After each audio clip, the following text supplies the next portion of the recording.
Your favorite compas have another jam-packed episode of Lunes Live. Gilberto and I will talk about the worst NFL offseason moves. Then Dan and Daygo will join the show with some Q&A with the compas. We will then shift to some boxing by previewing Tank Davis versus Frank Martin. David Benavidez is also in action this weekend at the MGM Grand. Gilbert and I will both be there, so make sure you guys are all tuned in for that because we have a lot of great stuff coming up this weekend. And lastly, Vic the producer is back from Oklahoma. All right, I'm not even going to go with the song. And we will have rapid fire plus our usual segments. Barrio of the Week and Una Mas, by the way, made it out to the movie. So obviously want to talk a little bit about the movie that Dan and I both saw. All right, Gilberto, don't you have a question for our viewers and or listeners? Yes, I do, Fernando. And for this episode, like you mentioned, we're going to talk about the worst offseason moves in the NFL. And there was plenty. So might as well ask here the viewers and listeners of Compas on the Beat for the engagement question of the week. I guess, which was the worst NFL offseason move? You know, I'll give you a couple here. The Cowboys keeping Mike McCarthy. The Falcons drafted Michael Penix Jr. The Panthers, there you go, trading Brian Burns. How about maybe the Broncos getting Bo Nix, the quarterback there, or maybe the Chargers letting go of Keenan Allen, Mike Williams? Do I dare? I've been in trouble lately with the Chargers fans there. Or how about the Steelers, selecting or not selecting, but signing Russell Wilson? A lot of terrible offseason moves in the NFL in the past few months. So let us know in the comments, comment on the live chat, or just comment on the replay video. We want to hear from you. All right, let us do the intro.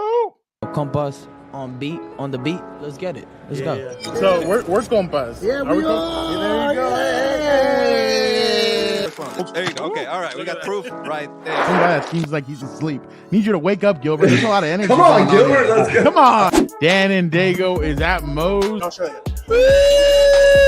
I'll show you. I got it right. Okay, that's it. You guys, I am done with mine, but that's couldn't get better than a 2026 6th-round pick swap for a 7th-rounder. So freaking love you, Chad.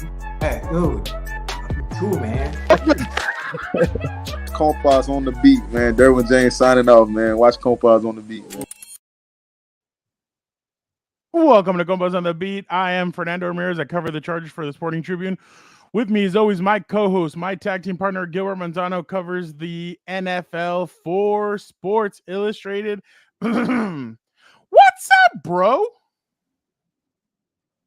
that's me freezing. So if I freeze again, get used to it. But hopefully it's better than last time. I think, Fernando, you might have froze. No, I'm not frozen. I'm waiting for you. I'm waiting for you to talk. So, all right. Yeah, terrible Bills.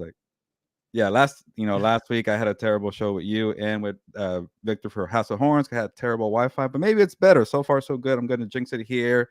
Shout out to Jesse for that comment there on the worst offseason move, because that Darren Waller video is there. So there you go. There he goes. I thought you left. There he goes. He froze. There he goes again. Yeah, I was about to go on a whole rant. Go ahead. Am I back now? Athir, yeah, I thought you left the show, and apparently I keep leaving because I keep freezing. But good to see you back, Athir, and Jesse for getting the comments going here on Compas on the Beat. Athir, we're going to answer Charger questions when Dan and Daygo comes on. He'll be on in about 10, 15 minutes. So make sure you save all your Charger questions or throw them out in there, and we'll ask him. And if you have any Colorado questions, Dan will answer those too.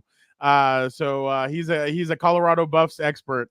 But Gilbert, obviously, did you have a nice weekend? Is the move? Are we done with all the move, or? Well, as you called me out before. Dragging ass? Yeah, oh yeah, definitely dragging ass. That sounds weird. Or grab ass. Isn't it grab ass? Which one is it? Well, no, you're dragging ass. Like dragging ass is like, oh, you're kind of like so. Okay, you're lazy. Yeah. You have a grab ass is when you're like you're kind of just Yeah. Victor, sense me right here. You are bullshitting around. Okay, that right. Didn't do it. Didn't even do it. Okay, terrible. But yes, the definition between grab ass and dragging ass. Okay, you got to stop here.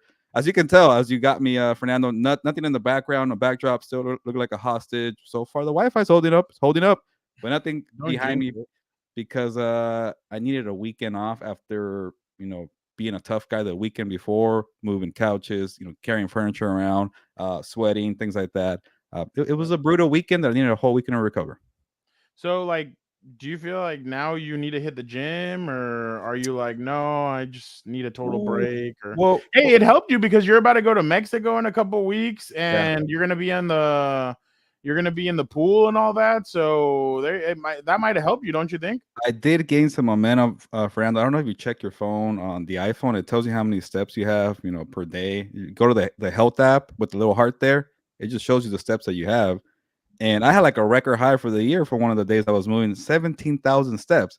So I had like 3 days over 11,000 steps. You know what? I'm gonna lose some weight here. I felt a little slimmer, but Then then you go to the damn scale and you didn't because of all the crap that you no, ate while you're moving. I can't do that. No, I don't put myself on the scale because I can't take the number. I have just can't to. do it. But I have to. because you're more dedicated and you're more honest with yourself than I am. But after those 3 days of putting in work, you know what happens the next 3 days? Eat like crap, and then you gain it all back. There you That's go. the crappy part about working out. You could gain it like that.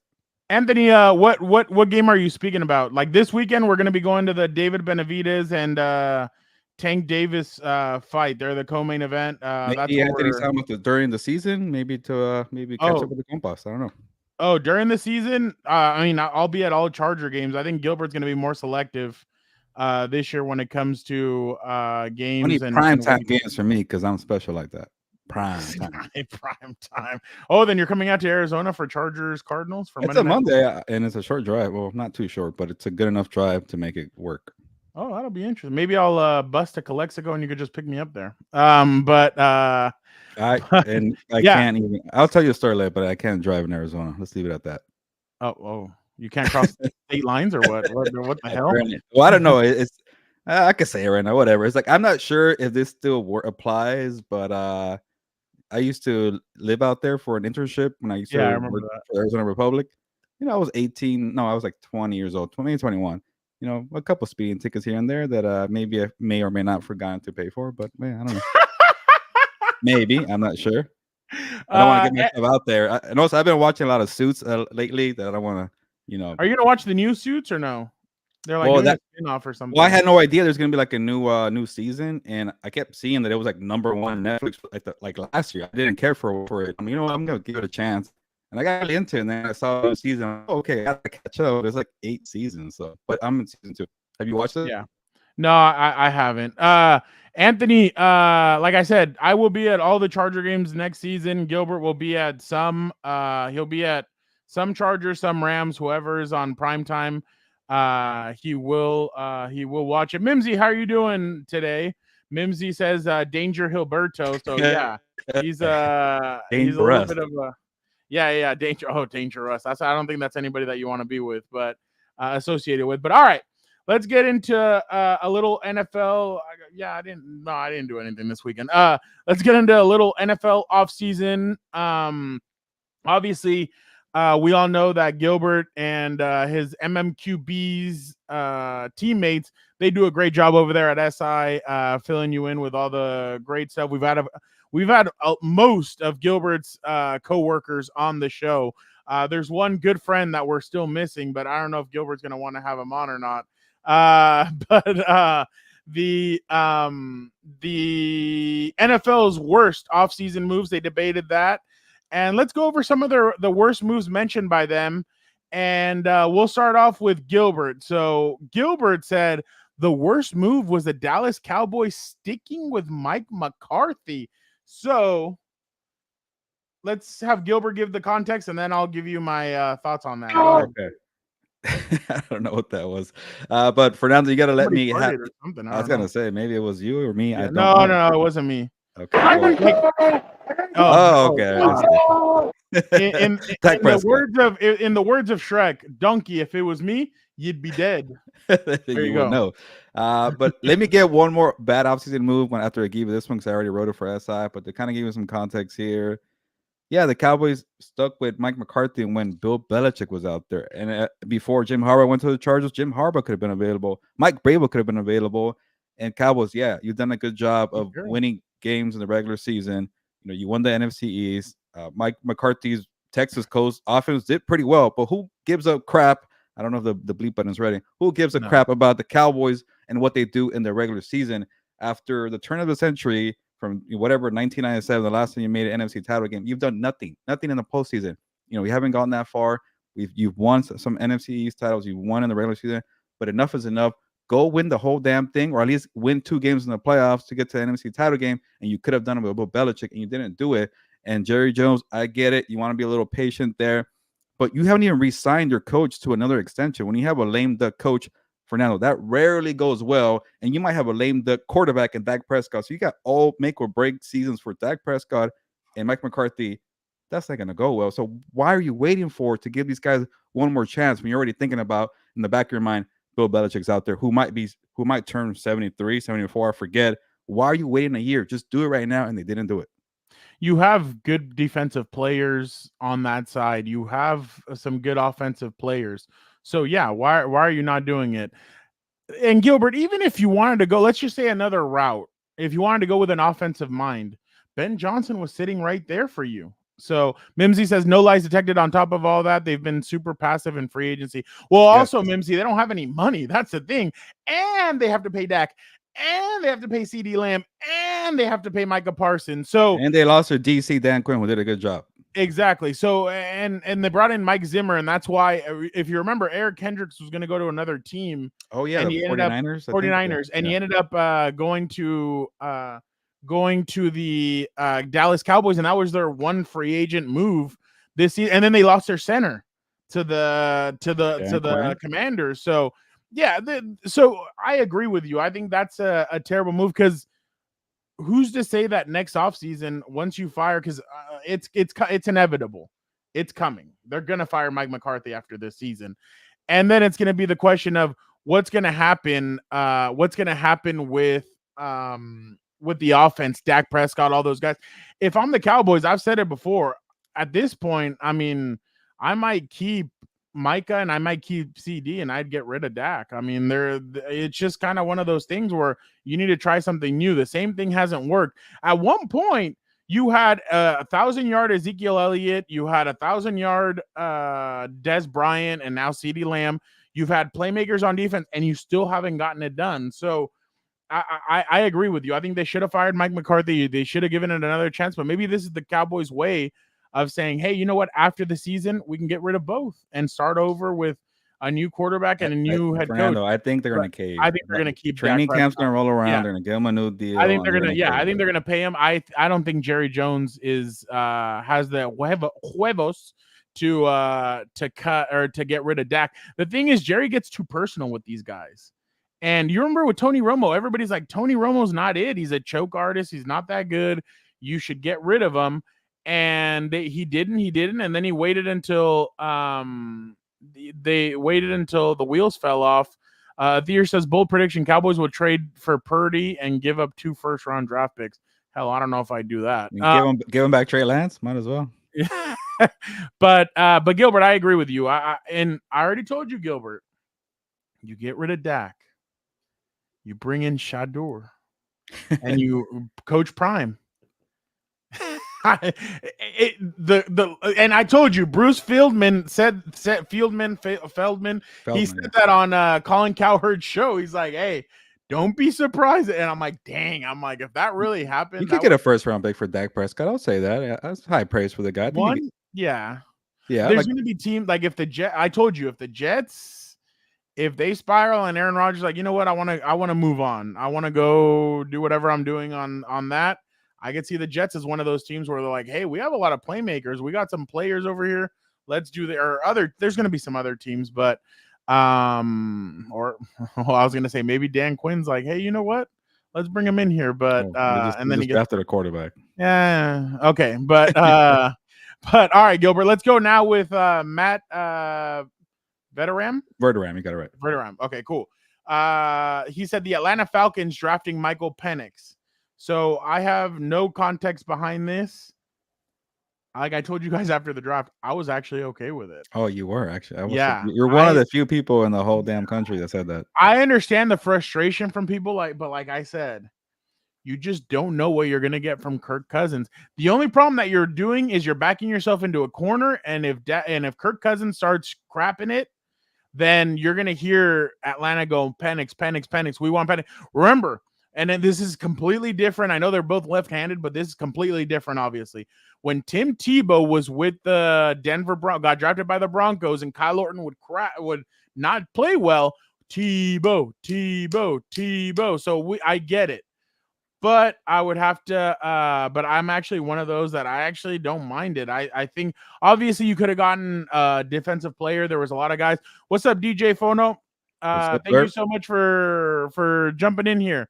If you have any questions or anything, please, folks, we will answer them. We're just going through right now what Gilbert and his coworkers over at the MMQB wrote as the worst offseason moves. But like I said, Gilbert, I don't know. I don't know how you. I know you felt like it was a bad move as well. Yeah. But to say the worst move, because what if 2 years down? Remember, everybody said that the Commanders double dip, or when they were Washington, when they double dipped and they drafted RG3 and then they got Kirk Cousins. Everybody's like, why are they drafting another quarterback? You're right. That ended up being a smart move. Here, we don't know yet. I think we need to wait and see what happens, because what if Kirk just gets hurt? And I know it's what's happening right now, and obviously nobody looks down the line or anything like that. But what if they end up turning it around and Penix ends up being the guy for them, and Atlanta's gonna look like a very smart team. But I did see the Ryan Poles one, the video, Gilbert. I don't know if you saw that, where he's sitting there and he's like, what just happened? Like they really just drafted a quarterback. So I thought that was funny. But you go ahead, Gilbert. Yeah, I see the low bar here, so hopefully it's okay for me to talk here. But I want to think about this, and I haven't think about it. I've been a little harsher with here.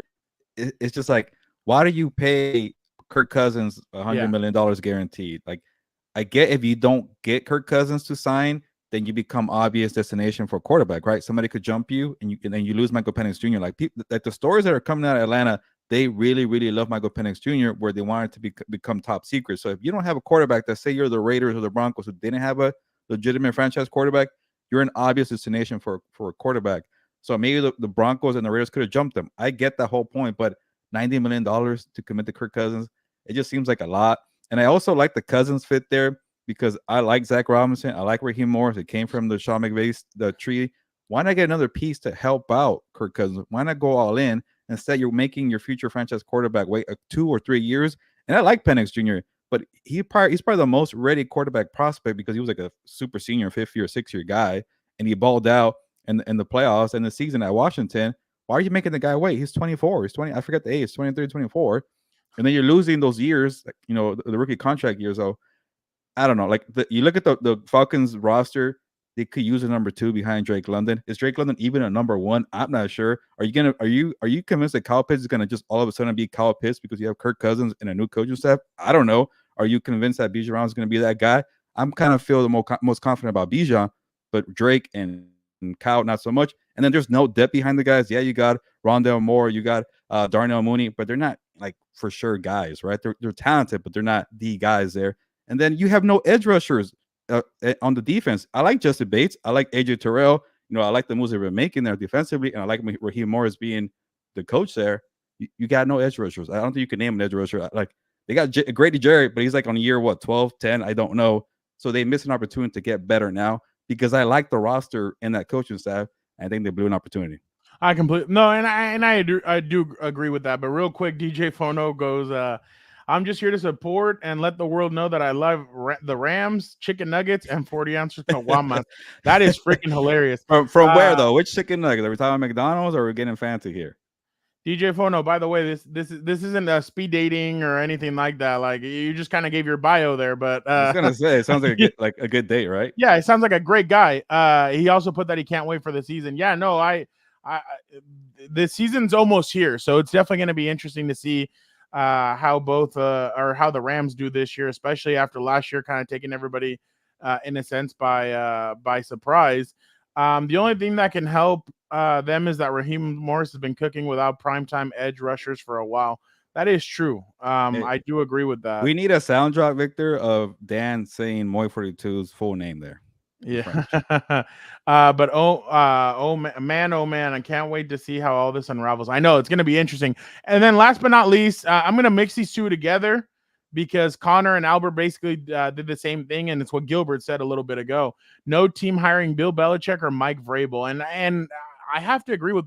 See, that's my biggest thing, especially because Moy loves that one, but especially because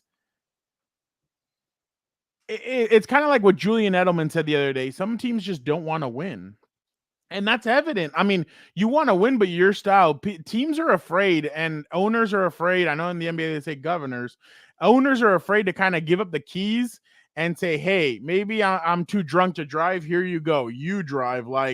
And I feel like, in a sense, Dean Spanos did that with the Chargers and said, "Jim, you drive. This is all you."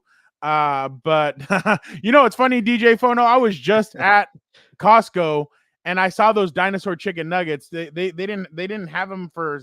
They had my bad. They had them there for sampling or whatever, and they were still cold, so I couldn't go up and grab one. You're brave, DJ.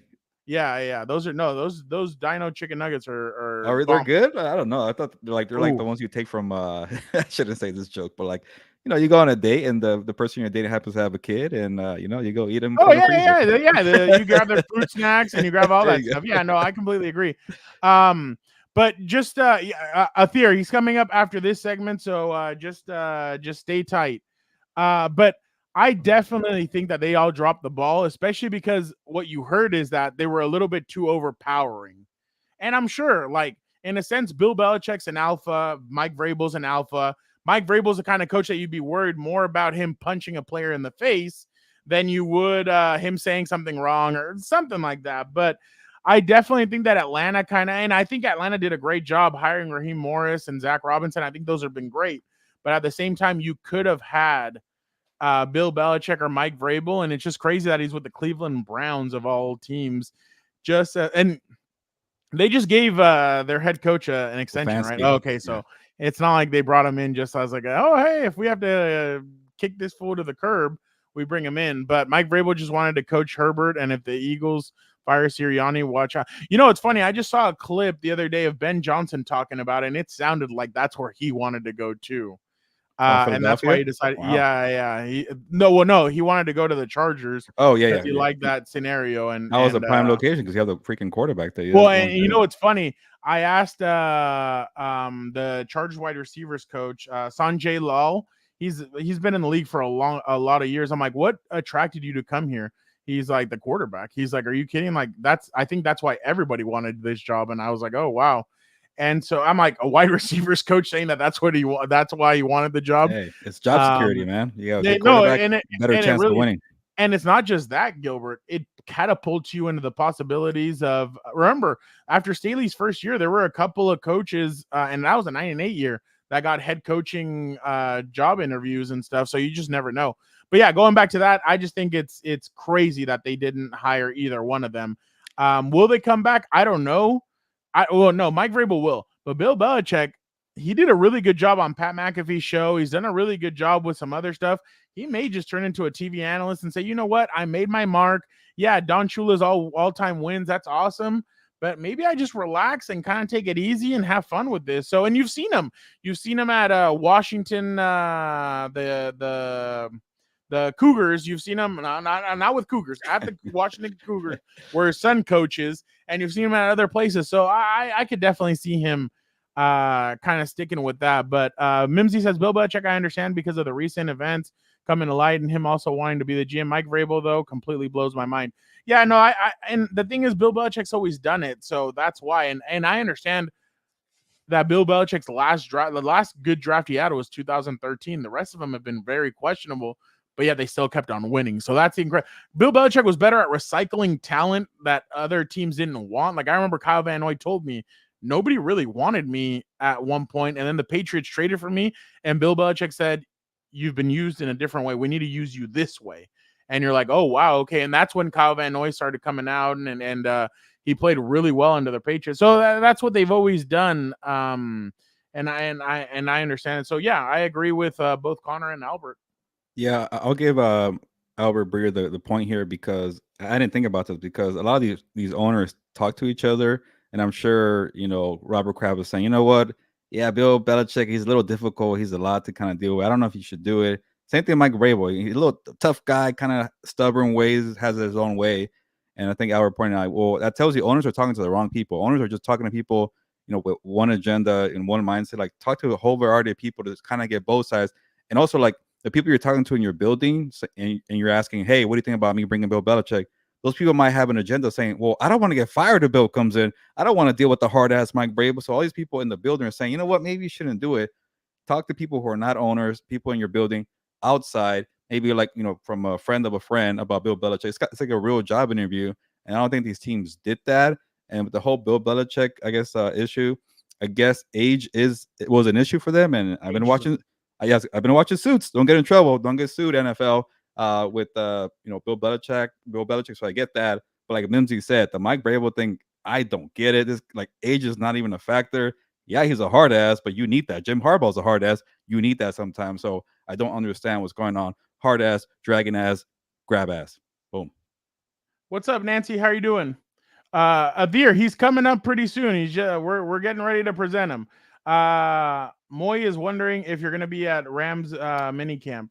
Yeah, I'm gonna stop by either tomorrow or Wednesday. Tomorrow, and it's a 2-day camp, or maybe the Rams do things kind of weird. It was today and tomorrow, no?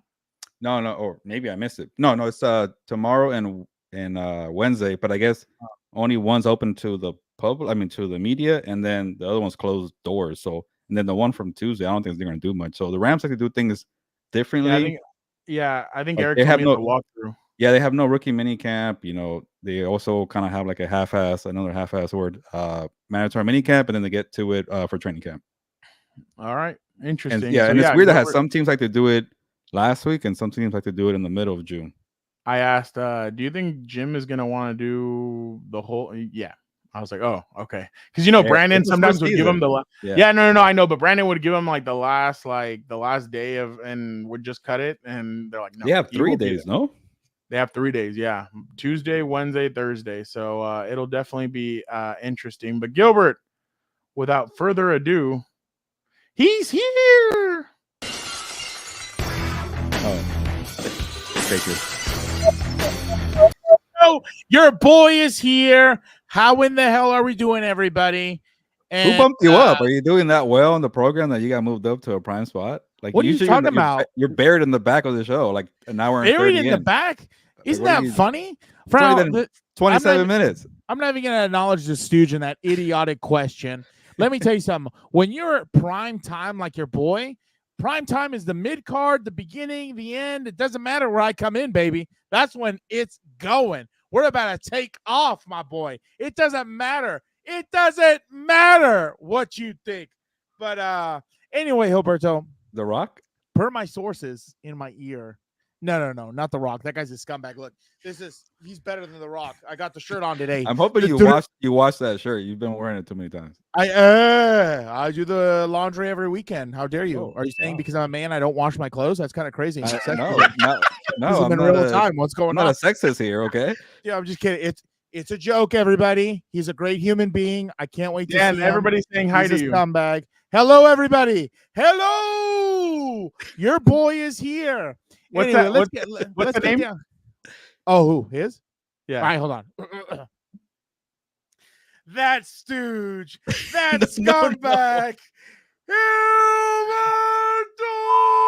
I think he meant Moy 42, not me, but that works too. That's crazy. Well, Nancy was asking. That is crazy. My boy, I'm prime time. Just like, I'm like Tyson, dude. My defense is impregnable. My all glory be to Allah. No, I'm just kidding. I'm Catholic. I want to eat your children. I want to eat your children. Oh, no. I was about to say the one you remember from the press conference after he got out of prison where he's talking to the guy in the crowd. Do you remember or no? Speaking of which, thank you for bringing this up. Let me tell you something. I want to let you all know something. I am now somewhat a real expert in the fight game. There you go. My boy. Are you in Canada, my guy? We'll bring you out to the White House if I get there. Book it. I'm gonna save America. No worries. I'm gonna launch a campaign from Mo's shop. So I'm gonna get some stock in that. And I'm Dan, anyway. Okay, go ahead. I was gonna say I've been a little expert in the fight game myself, my guy. I've been watching some old UFC fights, some Don Fry.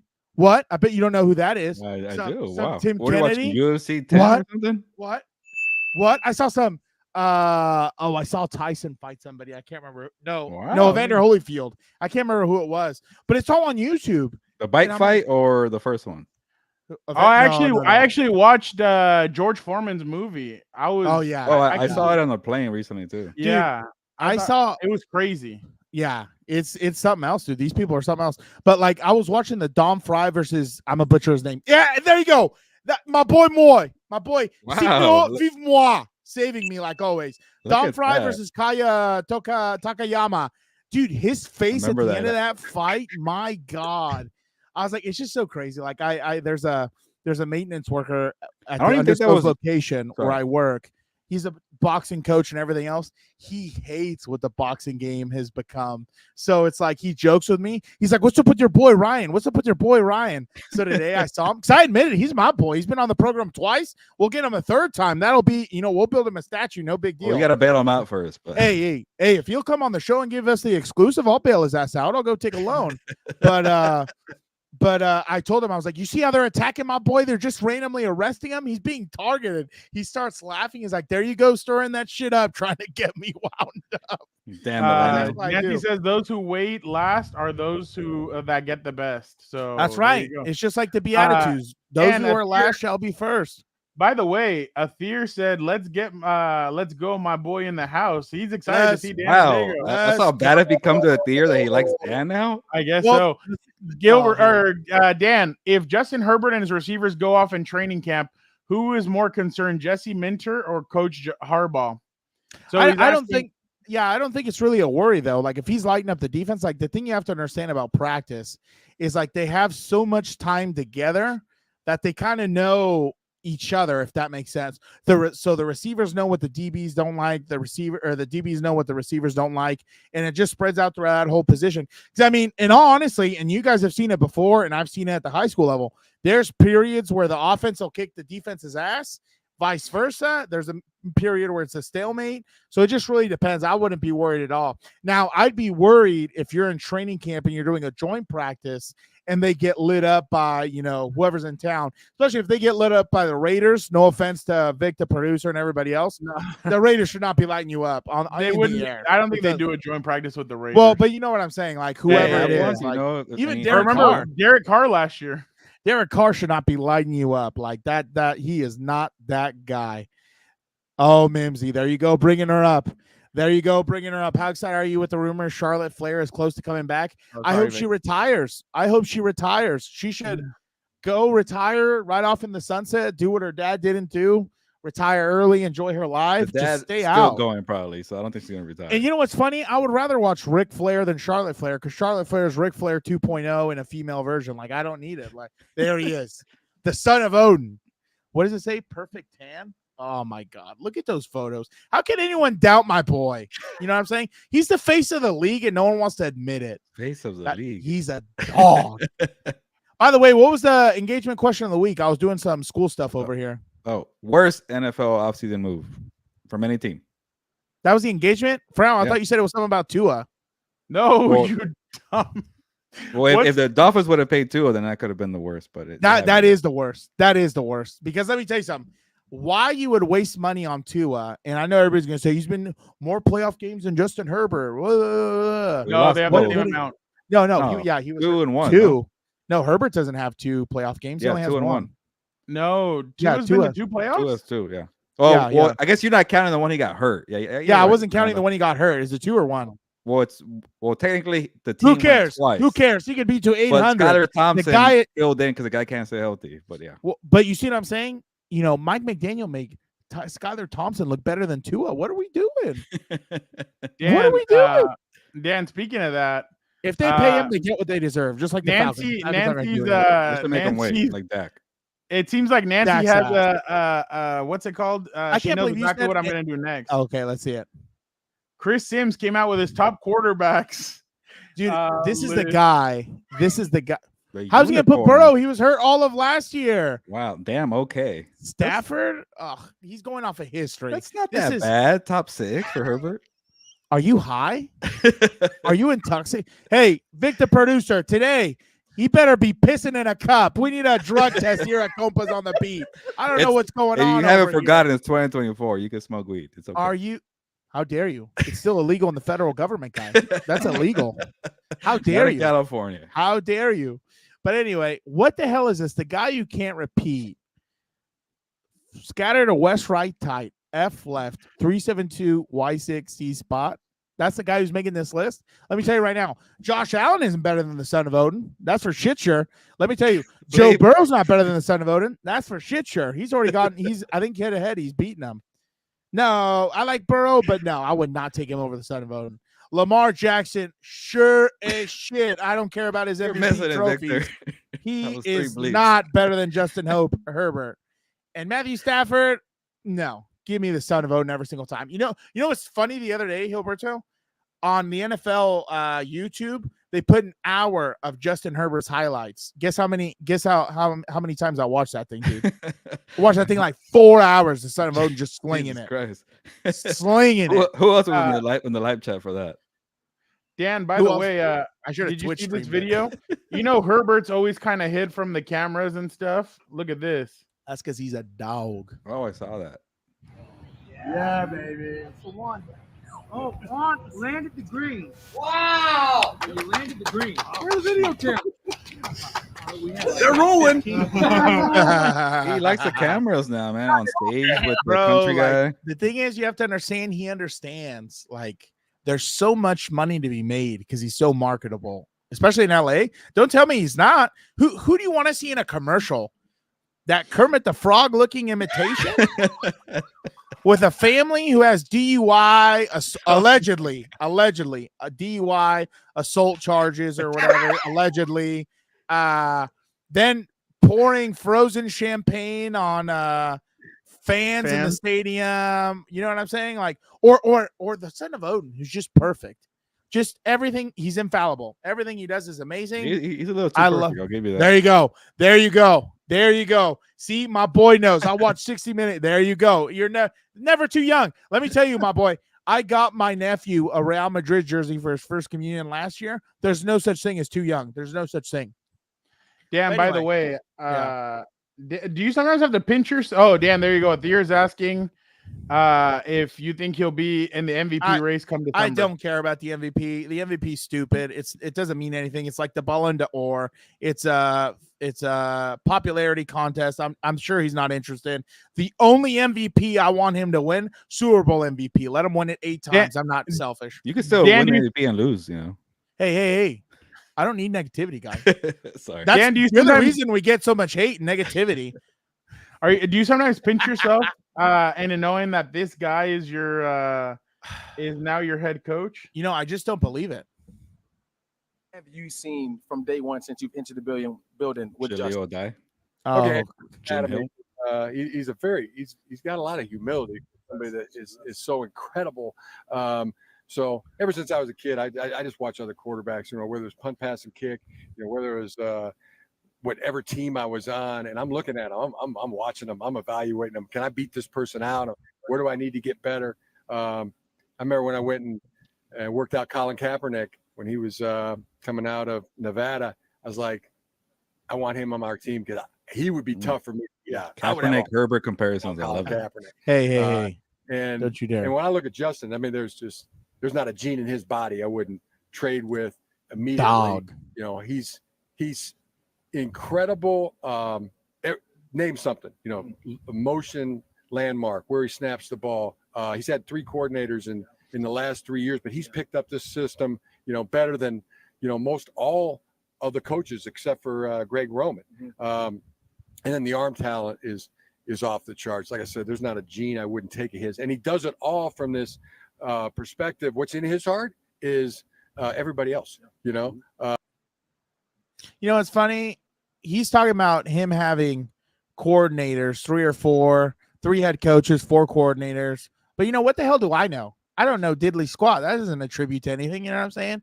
But like, it's almost like I wake up. It's like I party at night. I wake up with no hangover, knowing the son of Odin is my quarterback and Jim Harbaugh is my head coach. If we don't win a Super Bowl in this window, it's over. Just wrap it up, put it in a bowl. Exactly. Dan, Oh listen to my God! You take Dak me, Prescott Pete? is asked about not going into the season without a contract. What the hell is blockchain.com? That's a good point. Last year for you, last year for you guys, coach, all that stuff. Does it raise any urgency as you're going into this season? This is the urgency you should always have, to be honest. So maybe guys who normally wouldn't feel it. So I don't mind it. Been in this position before. I'm a gambling man. Will gamble on myself and my guys. So not actually, guys. I understand. I understand doing a lot of shit with that. So not that way. Just. He's gonna gamble on himself, Dan. I'm so over it. I don't know what he's thinking. Like, what did he make before? 40 million, 45 or whatever? No, this year he's due to make 60. No, what are these quarterbacks think? That's the cap hit. But yeah. But yeah, he's not making. Well, there's no quarterback making 60 mil per year. No. But I meant like with everything, he's gonna be making about 60. Yeah, I think this is the last year of his guaranteed money. Yep.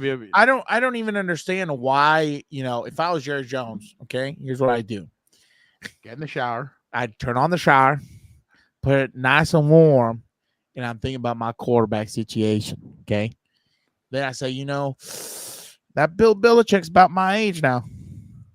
He might be a pain in the ass, but he might. So was Jimmy Johnson. He was a good old boy. Brought me 2 Super Bowls, basically built me a 3rd. Mike McCarthy not going to do it. He's not going to do it. Dak not going to do it. I just don't understand. I think you had a good point of they need to move on. Like, what more do you need to see from Dak? That's why I don't get, like, that.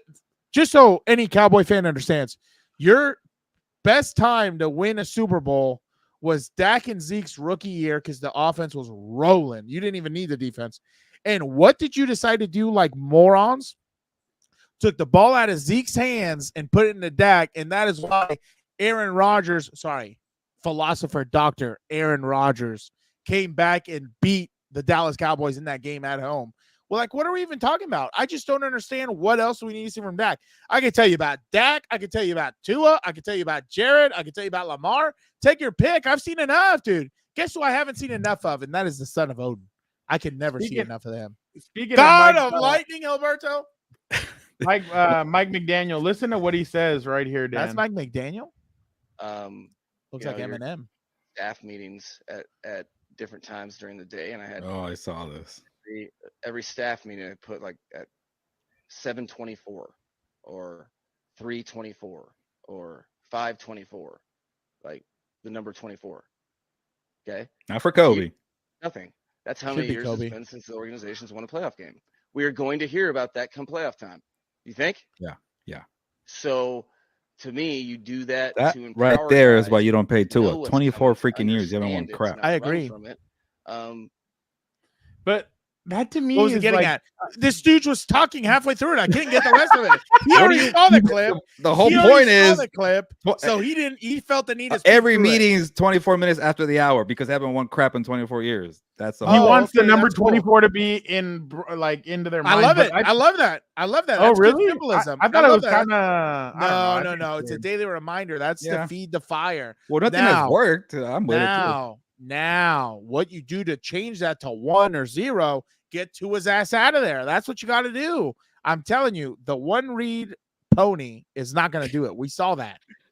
Every time what did they say, Gilberto? Your stooges up there, they're not the blue check mark brigade anymore, but all these highbrow fancy people in the sports media world, what were they saying after they dropped 70 on the Broncos? Oh, they're gonna do it. They're so good. And then what happened? They ran to Gilberto's Kansas City Chiefs. Oh, don't even remind me. A stooge at Moe's saw this coming a mile away. And I told him, this guy is not the guy, dude. He's not the guy. Dan Athir is saying that he thinks Thule will be the Super Bowl MVP in 2026. Oh my God, no. Who cares? And I don't care. As long as they win 42-17. Good. I hope it's 42-0. Can we get the Dan's list now? People are getting off the rails. No. Dan's list will be next week. We have we're gonna do it again. All right. Yeah, we got overrated quarterbacks. Yeah, because I thought you're getting started with Dak and Tua. Might as well. I know, right? Might as well. That's already 2 of them on the list right there. Dan, what did you make of this quarterback list? Oh my! Oh no! Now you're going to try and get me into trouble. Now you're gonna try. I don't even know who this Kelly lady is. Who's this Kelly no. lady? Let me just tell you. I actually used to work with Kelly, and I was like, what does that matter? What the hell did she? What is she seeing?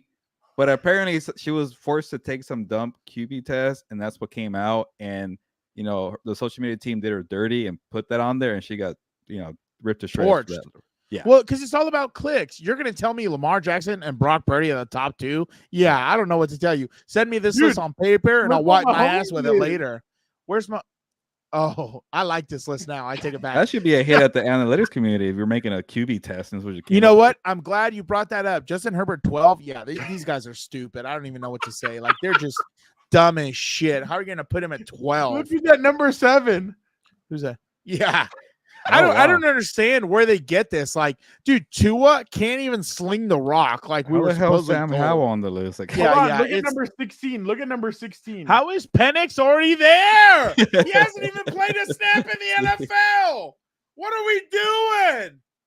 Speaking of analytics, now I'm starting to get pissed. Speaking of analytics, those nerds are the problem and the reason why Mike Vrabel didn't get hired. I bet some nerd in one of these interviews said, hey, Mike, well, if you take the square root of this and it's 62% of that, he said, kiss my ass, get out of the way. We're going to play hard-nosed football. Get out of here with your computers, your journals, your diaries. What do you think about number 21? Who's 21? Oh, my. Hey, by the way, Gilberto, your Cardinals are screwed. Guess when the new Call of Duty comes out? When? October 6th or something like that. You're screwed. Damn. October 26th. I was hoping like December, so I get a couple more wins there for my team. There you go. The team 2024. They're trash, dude. So right now? We should do a ranking of that Gilberto's teams for next season. That's what we should do. Yeah, they're like teams. Let's do that. Let's do that next 10. We should all have like our team, like for like not all like fan, but like more that team's gonna surprise. No, that's what I'm talking about. He's not a fan. Okay, to the listeners, let me say this again.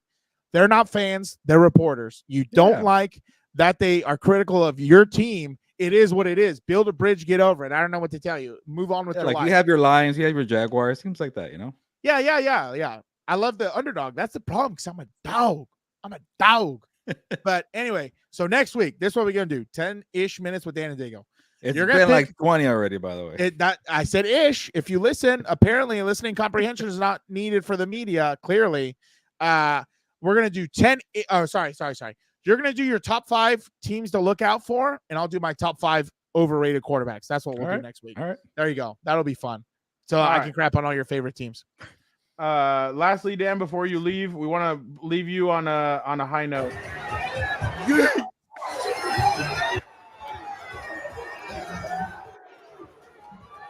Where's this at? Jay Uso, but look at how they're Leon? No, this was last weekend, wherever I can't remember where they were. I drafted that guy on my team, by the way. Shut up, idiot. You guys stole players from me or wrestlers from me. I hope you're ready. I got him in the 5th round, by the way. Guess who's going to be world champion this weekend at Clash of the Castle? Yeah, for 5 seconds, and then somebody's going to Scotland forever. All right, Dan. You're a hater. By the way, you didn't even bring up the Caleb Williams video. All right. That's hold on. That's how it is. It's all good. Yeah, that's all good. That's another one of Gilberto's boys. That's another one of Gilberto's boys. I apologize. I know you were. Huh? You had him at 11-6. Yes, we just already had this conversation. You doubt me at 14-3 for the Chargers? Okay, dude. Where's?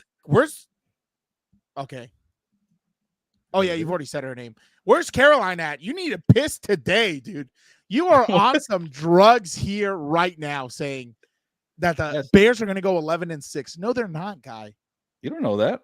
No, they're not. Look at this. All right. I'm glad you brought this up. Stooge. Who gives a crap? It's practice. Like, and that's the problem. I could record a video of Herbert missing a throw in practice and make a whole big deal about it. And we'd slander the hell out of you because we know that's a lie. You didn't miss it. What are you talking about? Let me tell you something. Do you know what he was saying? Oh, hell no. You have no idea. Who cares what he said? I hate this time of year when people get the film and they show it like, oh, look at it. Who cares what he said? You know what he's thinking? Or he's going through a half-ass walkthrough or doing a terrible route here. Like, who cares? What do you mean, who cares? How you do one thing is how you do everything. You know what this tells me right here? This guy thinks he's arrived. This guy thinks he's arrived. You know how big number one quarterbacks, how often when they're wrong, they set back the franchise decades. If I'm a Bears fan, I'm looking at this like, good God Almighty. Maybe Keenan ran the wrong route. Who you don't know that? You know wow. they're new together. Like that's what happens in practice. Wow, I didn't know. Now we're just gonna blame Keenan. I'm gonna do off-season pet peeves, and that's one of them. That's Who gives a crap? crazy. Well, I think where Dan's coming from is that Caleb needs to earn his stripes. He's not like if this was Matthew Stafford or Mahomes or one of those guys, you'd be like, oh, okay, like whatever. But this is a rookie quarterback. Like that's especially if he's running a fade. I get it, but you guys don't know the context of what's going on in this video, and everybody. I know the context. I know the context. What you're telling me is like, don't believe your lies. Look at Keenan shake his head at the end. But he could be mad at himself for, oh crap, I thought this was going to be this and that. You don't know that. He could be mad at himself? Oh, I should have ran a slant when I ran a fade and the ball got here. Are you kidding me? I forgot. You guys are part of the Bears coaching staff. You know what's going to happen here. Exactly. Thank you very much. Pay some respect. I forgot you guys are good part of my sources. But that on turn can be used against you to say, oh, well, you knew exactly what they were supposed to do. And no, I'm just saying, why are we making a big deal when there shouldn't be a big fuss? Because how many more times did I tell you? The guy thinks he's already arrived. It's not going to go okay, well. but that's a different topic, not this video. But get this crap off my screen. It's a pet peeve. Wow. It's like when players say, I'm in the best shape of my life. Who the hell cares? Just go perform on the field when the game matters.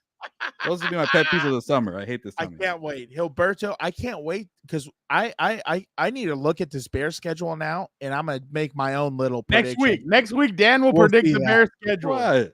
I gotta get a couple surprises every now and then. They have a good roster. Obviously, the quarterback is a big factor there, and he had the Minnesota Vikings going 3-14. I'll tell you this: Ryan Poles jumped the gun when he said on Adam Schefter's podcast that Caleb Williams is the quarterback you win because of, not you win with. That's a high praise for a guy who's done crap in the league. Win because of. Yeah, like CJ Stroud, you win because of at USC. What are you talking about? No, Gilbert. No. Gilbert. Well, Dan is saying the GM. No. Dan is throwing that at Ryan Poles. He's not. Yeah. No, that's what I'm saying. You want to get mad and criticize Ryan Poles? You're jumping. He didn't win anything at USC. They brought in Lincoln Riley to win natties, and they won the Taco Who Gives a Shit Bowl. Are you kidding me? They got mayonnaise dumped on them like morons. Yeah, no, I'm not. I don't even want to hear it. The biggest competition he played was Notre Dame, and Notre Dame doesn't even know how many defensive players are on the field at a time, for God's sake. Supposedly he said that when he was asked about Justin Fields. That's some shade there, Justin. I don't know what to tell you, guy. Justin Fields, Mimsy, I said that. Everyone Mimsy, in about 10 or 15 minutes, we will predict Clash at the Castle. Dan, give us one prediction for Clash of the Castle. McIntyre, world champion. Shout out. I can't wait, right. Dude. Dan, don't go anywhere. We'll bring you back. We appreciate you. That was Dan and Daygo. Obviously, Gilbert wanted to see him early today. I didn't know. So that's his guy. But all right, Gilbert, let's jump over into a little comeback, Compas. Yes. Gilbert, this weekend, you and I will both be at the Tank Davis and David Benavidez fight. Let's start off with Benavidez. What are you expecting when he goes up against Alexander? Oh crap, Vosdick.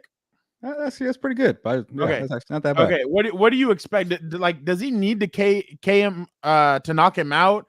And then grab the microphone, pull a WWE, and pull a Canelo. Canelo, where are you, my friend? 1, 2. Do you think Canelo's there? Oh no, he would not be at the fight. He's not obviously when you're the best. And speaking of face of whatever, they call you out. They call you out. He won't be there, and it's actually kind of funny because after Canelo beat Jaime Munguia, he kept pointing at the crowd.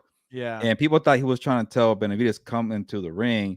He was pointing at Peso Pluma and all the Grupo Firme guy, I forgot, Edwin, all the Mexican singers to come up to the ring, and Benavidez was behind them. Benavidez was like talking to me, so it was a little embarrassing there for him. It wasn't for him.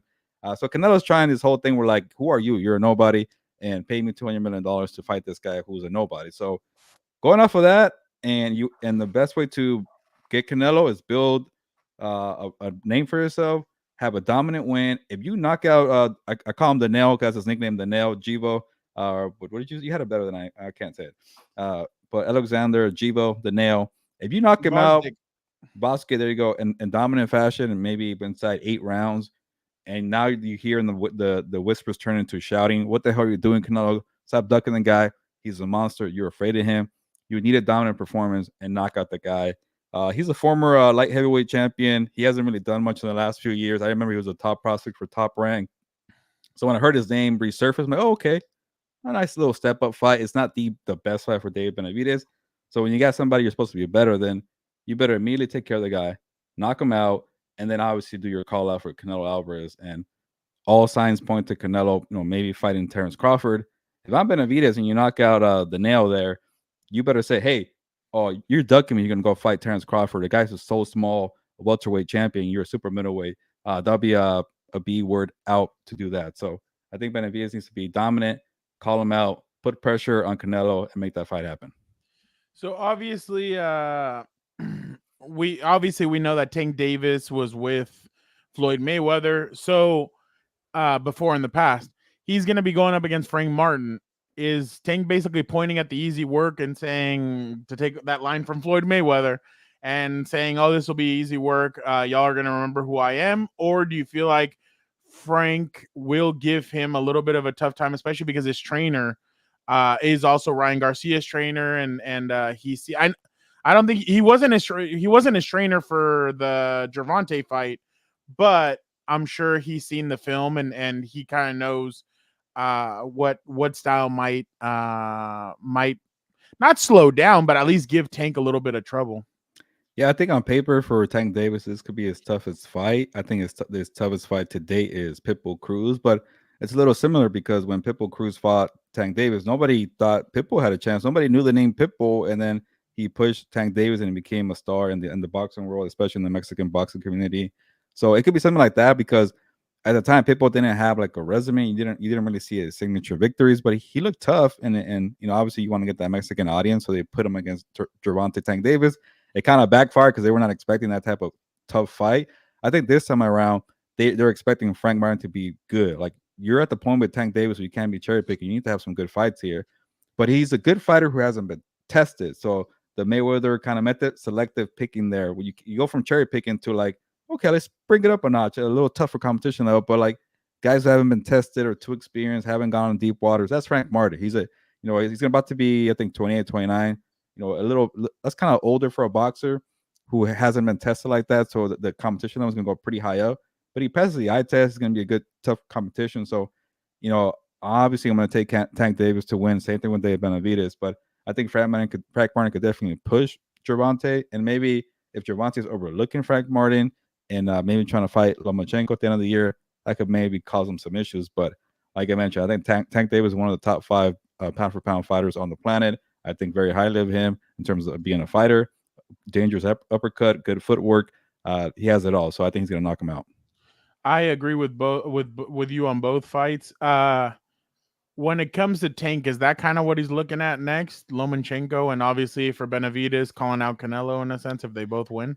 I would do it because, again, like I mentioned, you go from cherry picking to, okay, tougher competition, but no experience. Now you go to tough, but with experience, but older. That's the last kind of hurdle. A guy who's a little older, but experienced, but tough, that's Lomachenko. And then to kind of finish the Mayweather thing is you fight an elite fighter in their prime who's been tested.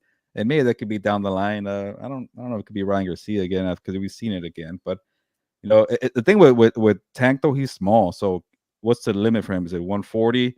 Do you go try fighting Shakur Stevenson, who's not really a big name but very skillful fighter? So that's kind of like the path for Tank Davis. And I'll say this real quick, kind of a random thought, Fernando. I do like that Tank Davis left the Mayweather brand. He was in the shadow of Floyd Mayweather there, and then we went to that press conference in Vegas before the Canelo Munguia fight. He started talking. He started promoting himself. He started being a star and being his own mouthpiece because Mayweather was doing all the talking. He's like, yeah, I'm the protege. I'm the next guy up and coming. And we rarely heard from the guy. Then we heard him at that press conference. He was funny and outgoing. And then he's hanging out with Canelo Alvarez to kind of raise his profile because I'm sure Mayweather was saying, why are you going to hang out with Canelo? You got me. And he's hanging out with Canelo, having a good time with the Munguia Canelo fight. I like that different side of Gervonta. Obviously, stay out of trouble.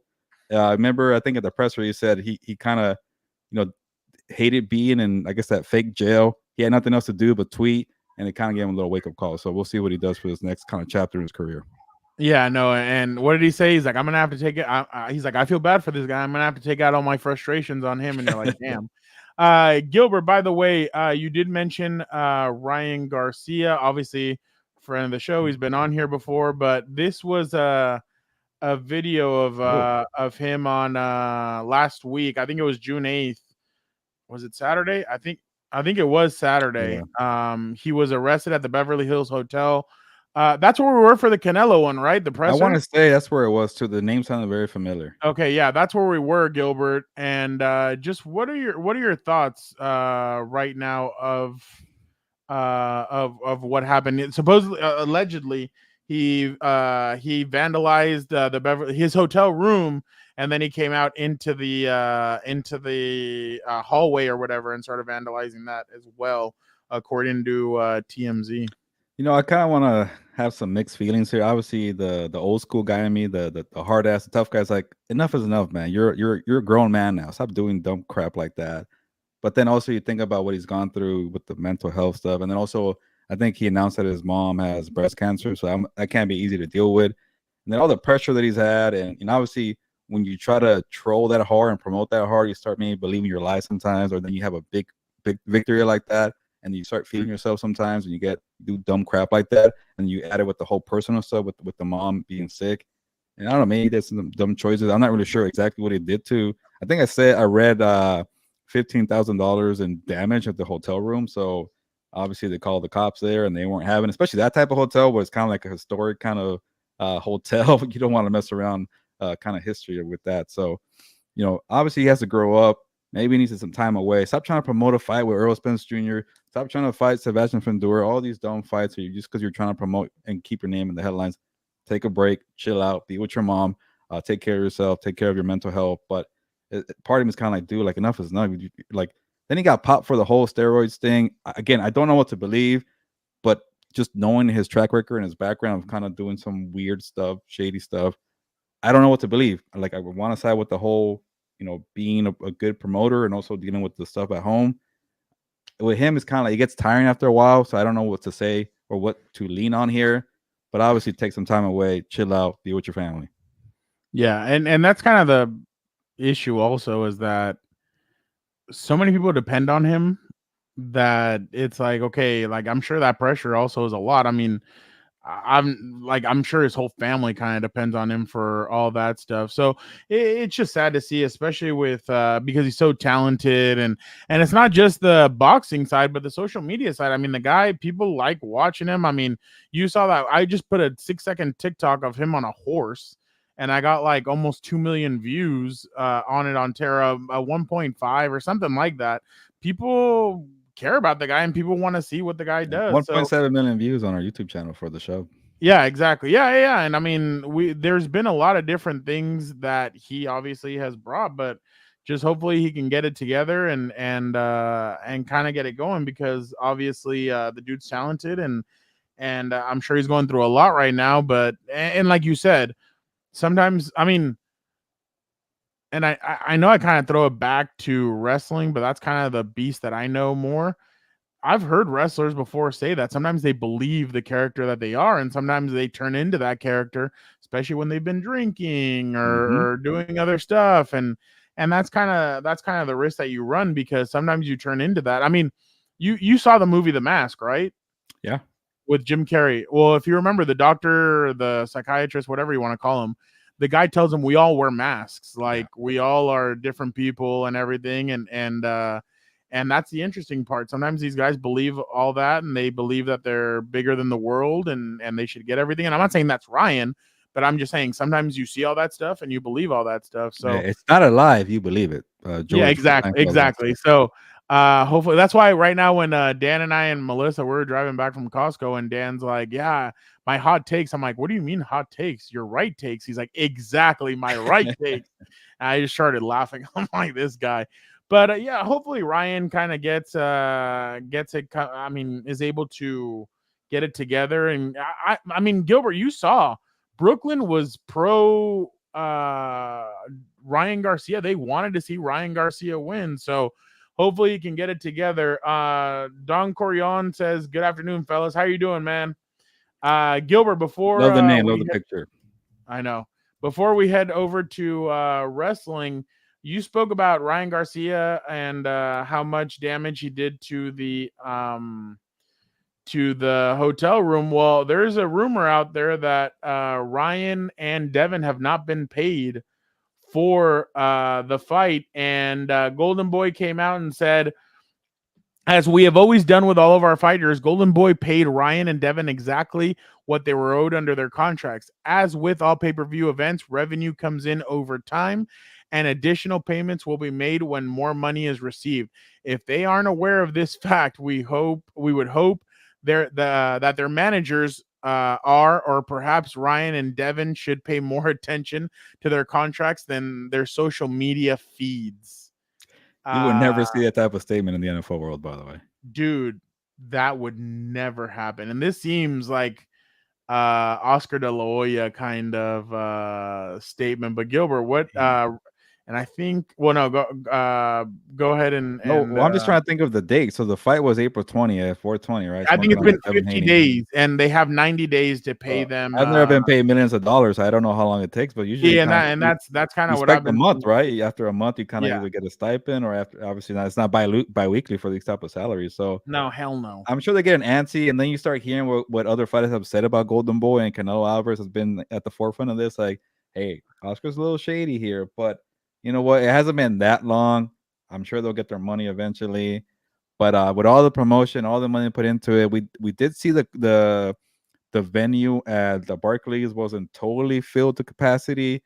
We also know about illegal streaming that might have hurt the pay-per-view numbers. So, hey, maybe they're hurting for money, but I'm not gonna say all that. I think De La Hoya, who's made a lot of money in his career, who's been a good promoter in his career, there's been some bad, but a lot of good too. So I'm gonna try to be patient with them, and I think they're young kids who do spend a lot of time on social media. So I don't blame De La Hoya for making that shot there.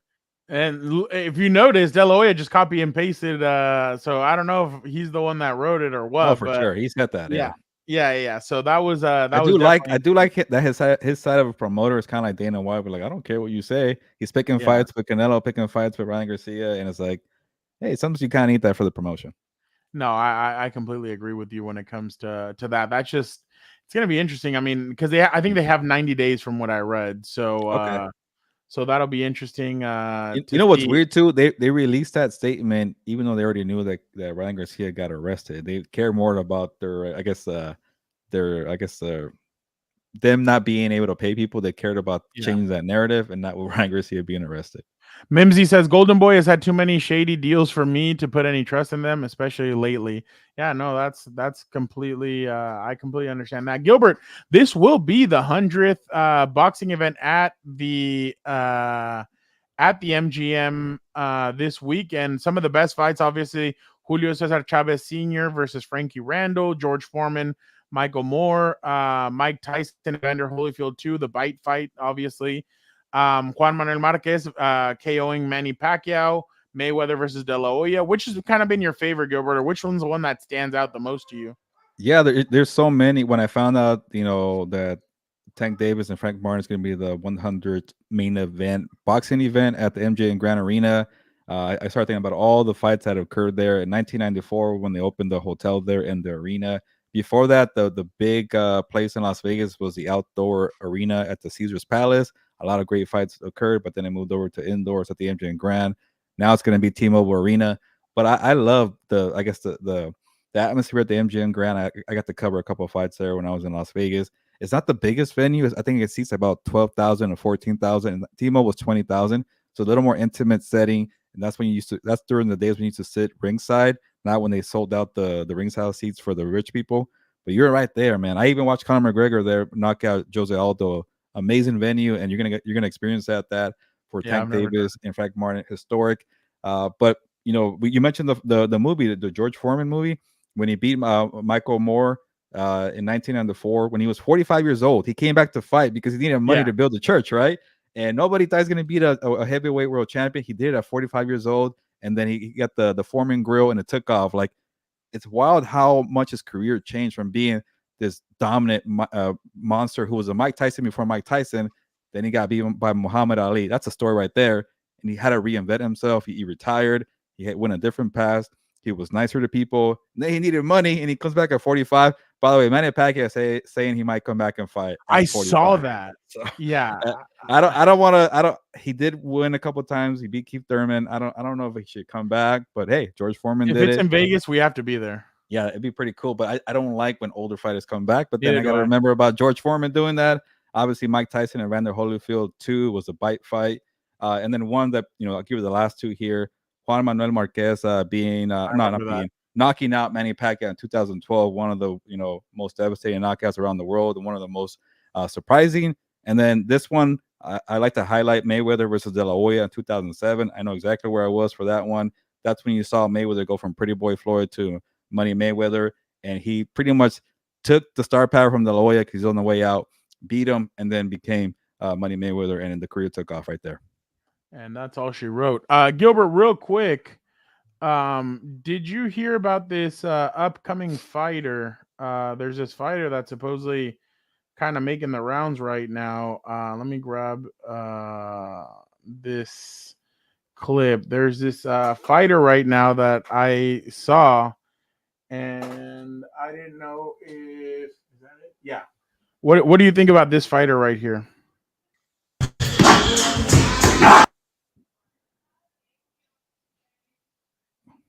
What do you think about that fighter? So who's the fighter? The big man or the one taking the hits? The big man. Huh? It's not Andy Ruiz? You asked. That's me. Wait, what? Really? Yeah. You have the hoodie on. Really? Yeah. I couldn't even tell. What do you mean? Andrew Ruiz is a former world champion. That's a compliment. Well, that's true. Yeah, that is true. Wow. When did you do that? This morning. Oh shit. Oh, at 5:30 a.m. Damn, look at that, man. That's awesome. I've always wanted to kind of get some boxing training. I did it when I was a teenager. I quit like in 2 months, man. It was difficult. Oh, really? No, it's it's pretty cool. That's my trainer right there. So he really he fought in one of Canelo's undercards. He was a boxing he's boxed before. He's talked about going back into the ring. So yeah, no, he's a great guy, and awesome. He's been helping me out, and it's honestly, it's been a lot of fun. I'm not gonna lie. Was that your first time doing that? No. I've been doing that. Like he's done the speed bag stuff, but he like tells me, he's like, bro, he's like, you need to breathe. He's like, you don't breathe. So I want to hear you yell out like and I'm like, yeah. I just feel so weird doing that. But yeah, he's like, you don't breathe. I'm like, okay. So I need that's my one thing I do need to do. I do need to breathe more, but that's pretty cool seeing you put in the work, man. Obviously, we could tell by watching the videos that from last year to this year how much progress you made. But yeah, keep it up, man. Dude, it's been a lot of fun. I like that. Like I've actually I didn't know you didn't know if it was me, so that's why I was like, who's this fighter? I'm like, well, also you're covering your face with yeah, that's true. That's true. Yeah. So no, I don't. Heavyweight champion Fernando Ramirez. No, Andy and I are. Yeah, no, I still got a ways to go to. I always when people like say like, okay, if you were a fighter, what weight class would you be? And I guess me being at my height, I think I could be like a 147 welterweight. What do you think you could be like if you were like in top shape? No, your height, heavyweight. No, think so. Well, how tall are you? You're like 6 feet. Andy, or yeah, I'm 5'11" and 3/4. But Andy and I are kind of the same. Are kind of the same height. No, but the way you're trimming down, you could be like fight at 200. Like if you were at top shape, working out every day. Top shape. Shape. Yeah, I'd be at 200. Yeah, cruiserweight. But see, my thing is, I think I could keep up with the shit talking that all these guys do. I think I'd be really good at it, and I think I'd be really good at it. And you would be more like Mike Tyson, who's a little smaller, and then Evander Holyfield, who was also I appreciate it, boy. Yeah. No, I'd be talking a lot of crap. Like that's kind of my thing. Like I like doing that. Like I like picking out and seeing what opponents do and say, and go to their MySpace profiles and see what they used to think when they were kids and all that. Yeah, hell yeah, you do all that. So, but yeah, no, it's been a lot of fun, and I really I feel like I've had a lot of fun with it. I've only been doing it for about a month and a half, so yeah, it's 30 minutes. It's 30 minutes of weights and then like 30 minutes of boxing. So I think Victor, because of his height, he could be a heavyweight, and I think Dan could be a middleweight. I would actually love to see like the shit talking that Dan would do. Yeah, Like, can you as a imagine fighter? him having, yeah, can you imagine He's either a fighter or a promoter. He's gonna be, or he could do both. He would definitely sell himself. I'll say that. Not like that. He would yeah, no. He would definitely get into people's heads. Like I'm telling you, like I know he would do that. So yeah, your wife was in my DMs. Yeah, exactly. So obviously my trainer's name is Junior Valdovinos. So shout out to him. I definitely appreciate all the help he's done, and I love it. He's been awesome. So Dan and Daygo's the modern day Don King. He's gotta fix the hair, but yeah. Hey, he I actually appreciate promoted it, a fight at 92 not too long ago with Adrian Broner, who we got knocked out. Oh yeah, I saw. By the way, he lost his teeth. I saw. Like that's. Oh wow. You didn't see Adrian Broner's? No, well, I didn't know. I didn't see Don King promote. I knew it was his promotion company. I don't know how much he spoke. He was just waving the flag behind Adrian Broner and Blair. Is it Blair? I forgot Cops. Cops. Yeah, but he got knocked out. Yeah. Oh, whoa. Okay, hold on, real quick. Before we move on to WWE, I just saw this video of Tyson Fury being escorted out of a bar. Let's see this. I've never seen this. Recently? But I guess so. Oh man. Let's see. He's getting pulled by security. Oh damn. Oh, do you see him? He's on the ground. Oh man, help out the former champion. Yo, that's wild. Yeah, he's going through it. Yeah. He has a rematch to get ready for. Bruh. Yeah. He's not in camp. He's not in camp. All right, Gilbert. Clash at the Castle is this weekend. AJ Styles versus Cody Rhodes 2. So, Gilbert, let me put this in context. You might have seen the videos. AJ Styles announced that he was retiring. He comes out. He's like, I'm going to retire. This is it. Similar to what Mark Henry did a couple of years ago. I don't know if you remember with John Cena, where he's like, babies, I'm coming home. And then he grabs Cena and he like, world heaviest slams him and then goes, you thought it was that easy. So AJ did the same thing and did it to Cody Rhodes, and now he's going to be facing Cody Rhodes in an I Quit match at Clash at the Castle. Gilbert, WWE's taking this approach where less is more. So they've been doing 5 or 6 matches and going on for 25 to 30 minutes, 20 to 30 minutes, and letting the wrestlers kind of tell their story in the ring. I'm 100% with it. I think some in the past WWE's rushed. They do 20 or like 10 matches in a 3-hour window, and it goes by like they have to rush matches. Sometimes they can't get to all the matches. So I feel like this has been a good product. But the AJ Styles, Cody Rhodes won the championship a couple months ago, and it just hasn't felt the same. And I'm not, it's no knock on Cody. Wow. I just feel like right now with no heavy hitters, it's been a little bit tough. I love the AJ Styles Cody Rhodes rivalry. I think they've done a great job with it, but it just doesn't it's missing that you're missing what.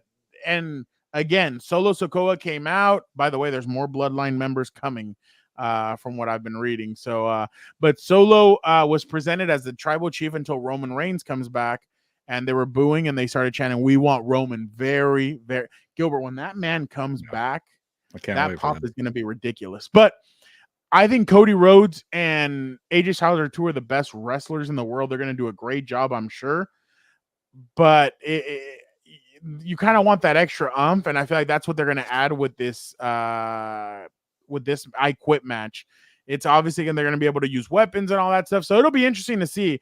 But there is kind of like you're missing that kind of and this is in Cody. There's some wrestlers that are really good at chasing, and you get behind them and you love them. And there's other ones where when they're champions, it kind of goes a little bit. But I think ultimately we're building up for a SummerSlam where we might get Randy Orton against Cody Rhodes, and I feel like that would not The Rock. Not The Rock. I don't think so. They're saying he's filming that UFC movie right now, yeah. I don't know if he'll make it back. Maybe he'll make an appearance, but I don't think he'll wrestle. Yeah, he mentioned that Alexander Usyk is going to be in the movie. Yeah, that's going to be interesting. He said he hopes that Alexander takes it easy on him after what he just did to Tyson Fury. But But yeah, Gilbert, I think it'll be a great match. And I think they'll put on a show. Mimsy does not want The Rock back. Come on. The final boss. No, I actually like that game. I actually thought it was hilarious. I do too. Especially when he'd look over at Cody Rhodes' mom and start talking crap. Mama Rose. Speaking of I Quit match, was that iconic fight between Mankind and The Rock during the Super Bowl halftime? Was that an I Quit match? I don't remember that one. Oh shoot! I think it was. It was either it wasn't an Iron Man. It could have been an I Quit match. I remember, or I retired. No. An Iron Man match would be 60 minutes. Yeah, 60 minutes. You're right. Yeah. So I remember that happened like during like a halftime of a Super Bowl. Yeah. But obviously, Gilbert, we'll see what happens there. I have Cody winning that. Again, I think we're headed for a Randy Orton versus Cody Rhodes. They've been teasing it. Everybody wants to see it. They want to see what Randy would say, what Cody would say. It's going to be awesome. Obviously, he mentored him and Ted DiBiase. Ted DiBiase allegedly is now facing legal charges for some stuff. So, but this will be a good Cody Rhodes versus AJ Styles match. Gilbert, Drew McIntyre is facing he's facing oh god, now you made me forget. Damian Priest for the World Heavyweight Championship. Gilbert, my guy. It's in Scotland. Yeah, it's gonna happen. And there's been rumors of frustration with Damian Priest, but I thought last week he cut his best promo as a champion. There's been a little bit of questions with the promos that he cuts and all this different stuff. So I don't know if they'll take the belt off of him, but last time they kind of did screw Drew in Ireland. They screwed him at WrestleMania. Is this finally the chance, or will CM Punk screw him again and just fly to I would like that. Scotland to just screw him? Yeah. So but I think it's time to move on from Damian Priest. I think you're right. Yeah, it hasn't been going too well. I think Drew McIntyre will win this. Will win this match. He'll become the champion, and then we'll set up a CM Punk versus Drew McIntyre SummerSlam. And it's underwhelming because also, like Mimsy said, it's been underwhelming. But it's also the fact that like Seth Rollins just isn't there. It would have been a good Seth Rollins and Damian Priest. Seth Rollins could have been carrying it. Could have been a good back and forth. And unfortunately, Damian's kind of had to carry it a little bit. Then you have Drew, who's good at carrying him. So he's done a good job, but it just hasn't felt the same. So yeah, I think Drew wins it, but there has to be a CM Punk. Something's going to happen with CM Punk there. And Gilbert, I'll get your predictions right now. And lastly, the other match that I wanted to highlight, Piper Niven, who used to go as a Doudrop. She's also Scottish. She's from Scotland, and she'll be wrestling Bayley. So Bayley, that's another one, Gilbert. I think they've kind of done a bad job with Bayley so far. It's kind of been an underwhelming. She won the championship. Everybody was excited. And then you've had a drop-off, and it's like, why? Why the drop-off? Keep it going. Keep it moving. Put her in exciting matches. Bring up an NXT star so she could go up against her or something. But they haven't really done it, so I was kind of like, can Piper win it in her hometown? The other day, by the way, while she was cutting a promo with Bayley, they started going, what? And then she goes, inbred say what? And then they go, what? And then so I started laughing. I'm like, oh, wow, that's actually pretty good. So I still think Bayley, retains, because I think ultimately we're going to get a Nia Jax versus Bayley at SummerSlam. And I'm going to be interested to see what direction they go with that. Because Nia, ever since San Diego, Gilbert, on day one here, she's kind of got the ball rolling, and I feel like she's going to win that match. So I just think that they are we're headed to that. So I think that Bayley wins that match. But Gilbert, I just want to get your thoughts. Who you got, Damian Priest or Drew McIntyre?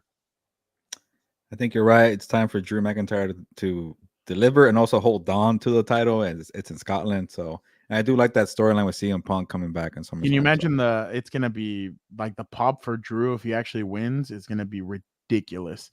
Bayley versus Piper, Gilbert. Also a hometown, right, for Piper, right? Or home area.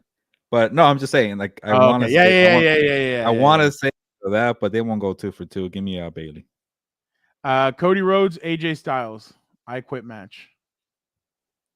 You know what? Just because of what you've been saying, it's kind of been missing something with Cody, and you want to add some intrigue. I say AJ Styles gets it, and I want to add that I like that AJ is back in the spotlight. He is one of the best wrestlers on the planet. He's so You know, good. he was good on the microphone, but I don't get why he's kind of been forgotten for a bit. And then he got that whole feud with LA Knight. That was pretty cool to see in person in Philly. Oh, So yeah, for him to yeah. get that, it's also being close to the end, I like that for him, and maybe a little surprise there. All right. Sami Zayn versus Chad Gable. Chad Gable, his contract expired last Friday. Everybody thought that AEW was going to make a run for him.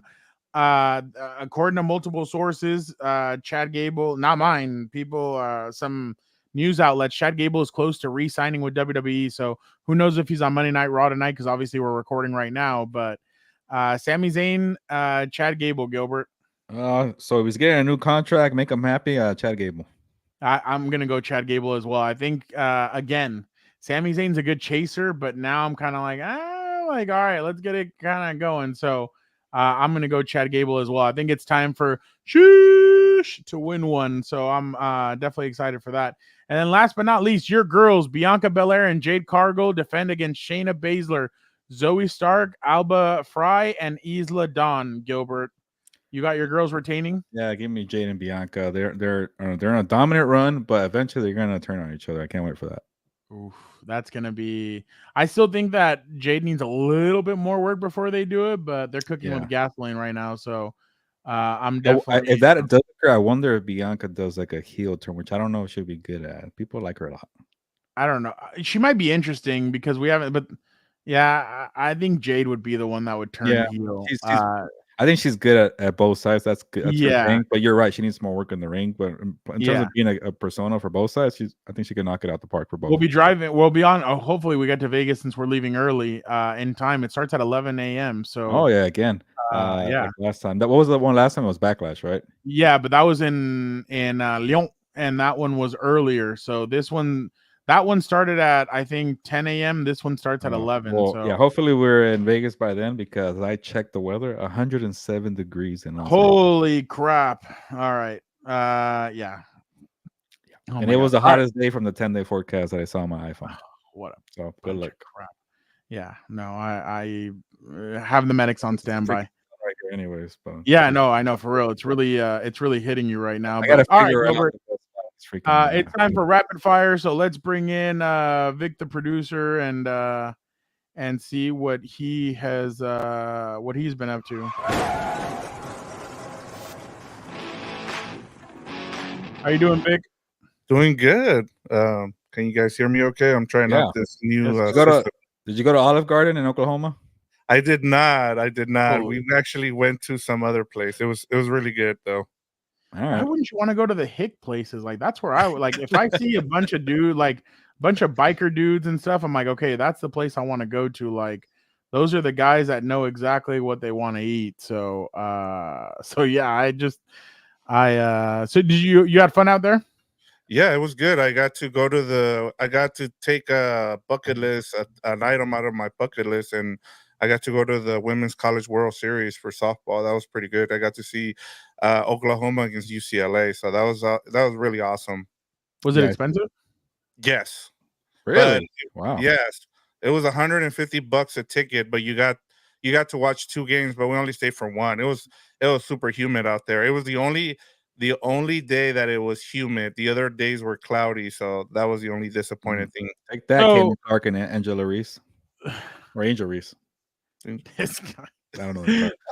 I don't think we messed up. By the way, I don't think we messed up the show too bad last week, Gilbert. I mean, except for your Wi-Fi. My Wi-Fi, but then I screwed up on Vic's watch on my Wi-Fi too. So. Oh, did you really? Yeah, House of the Horns. No, I texted Gilbert. I said I really liked that segment you guys did with Dan and Daygo. We'll do it more next week. This week it was just a lot, like I wanted more graphics every week. I know. No. Next week, this week it's like mini camp, so there's a lot of stuff to kind of talk about. But I think that's what we're gonna fill the next few weeks with before training camp. Because he has a lot of top lists, so he's like, I got more, and I'm like, all right. Yeah, he has got picks. I know that. Yeah, I want more. I want more of that stuff. That was really good. Like I was really intrigued by his list there. So I know for real. Like, have you ever? Yeah, no. His lists were pretty funny, but yeah, it was definitely interesting to see. Obviously, the dynamic, but you had fun out there. It was a good time. Yeah. How long were you out there? We were out there for at least 4 days, so it was good to get out. I hadn't seen her family. I get to see them. We were going on vacation. I'm going on my first cruise in a couple of weeks, so that's really? gonna be fun to see the whole family. The Raiders cruise, right? No, it is not the Raiders cruise. No, but we are going to the Mexican Caribbean? Yes. Yeah, so we get to check it out. We're doing an expedition of the Mayan ruins, so that I'm really excited about that. That's going to be fun. So do you go all the way down and kind of up like through? It's a 4-hour hike, so I need to get into Fernando's shape, go to the boxing, and because it's a 4-hour. But where are you stopping for that? Well, the first stop is in Cozumel, I think it's called. I think that's what it's called. And then the second stop is by the Mayan ruins. I forget what the name of the stop is, to be honest, but I'll get that information. I know that's the second stop. Oh, that'll be definitely interesting. By the way, when Dan was coming up with those with his slideshows and everything, he asked me, "What do you think?" And this is what my response was when he first did them. Who put this together? Are you autistic? He is artistic, sir, because the thing is, compiling a list of suspicious types. This guy. Usually, Nick from New Girl. But yeah, I thought that was pretty funny. But all right, let's get to rapid fire. Before we move on, I gotta say, when you guys were talking about the 100th boxing match for MGM Grand, and you were talking about Caesar's Palace, remember the guy that came in on the top because it was a wide open stadium. Yeah, and remember he was in a Man. Yes. I remember that guy. They had a whole Simpsons episode about that. Yeah. They have a Simpsons episode about everything. Yeah. Who won last time? Yeah, Fernando, you won because Gilbert was on the streak. A 3. I go first. I take the ball. I want to receive. All right, here we go. So let's get started with rapid fire then. Last time we did rapid fire, I asked you guys which team could go from last to first. This week, we are going to flip it and ask what NFL team will go from last, winning the division in 2024 and not making the playoffs in 2025. And then here are some of the teams: Chiefs, Ravens, Texans, Bills, 49ers, Cowboys, Lions, and Bucks. Can't wait. The Houston Texans. Oh.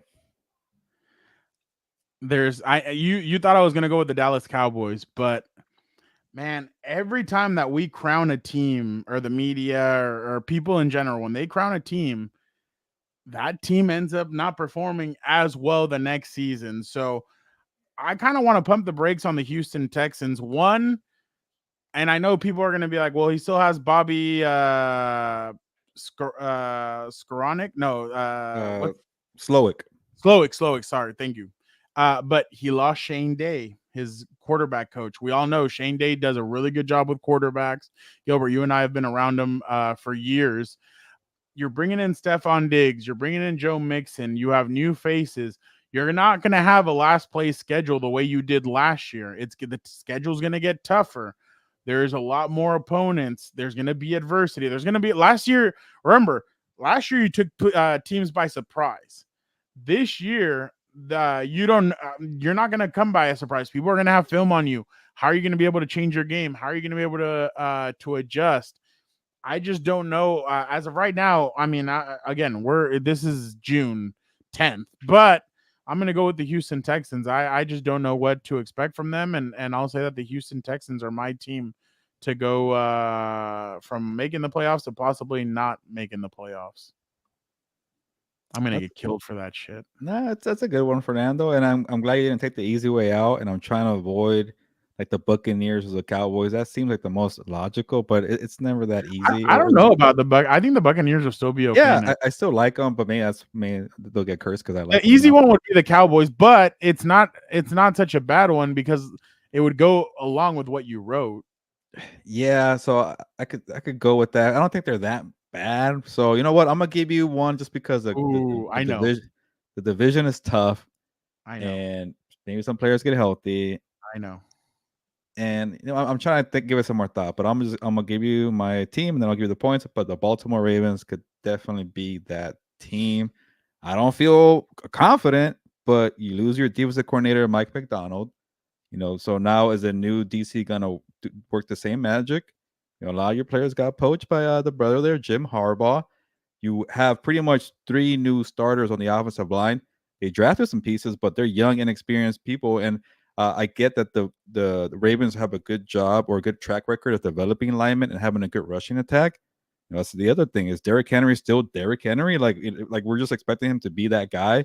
New team, a little older, a lot of miles on the body there. He's a monster. He's a beast. But even if Derrick Henry is still that guy, do you have enough wide receivers? Every single year we talk about Lamar Jackson needing more help.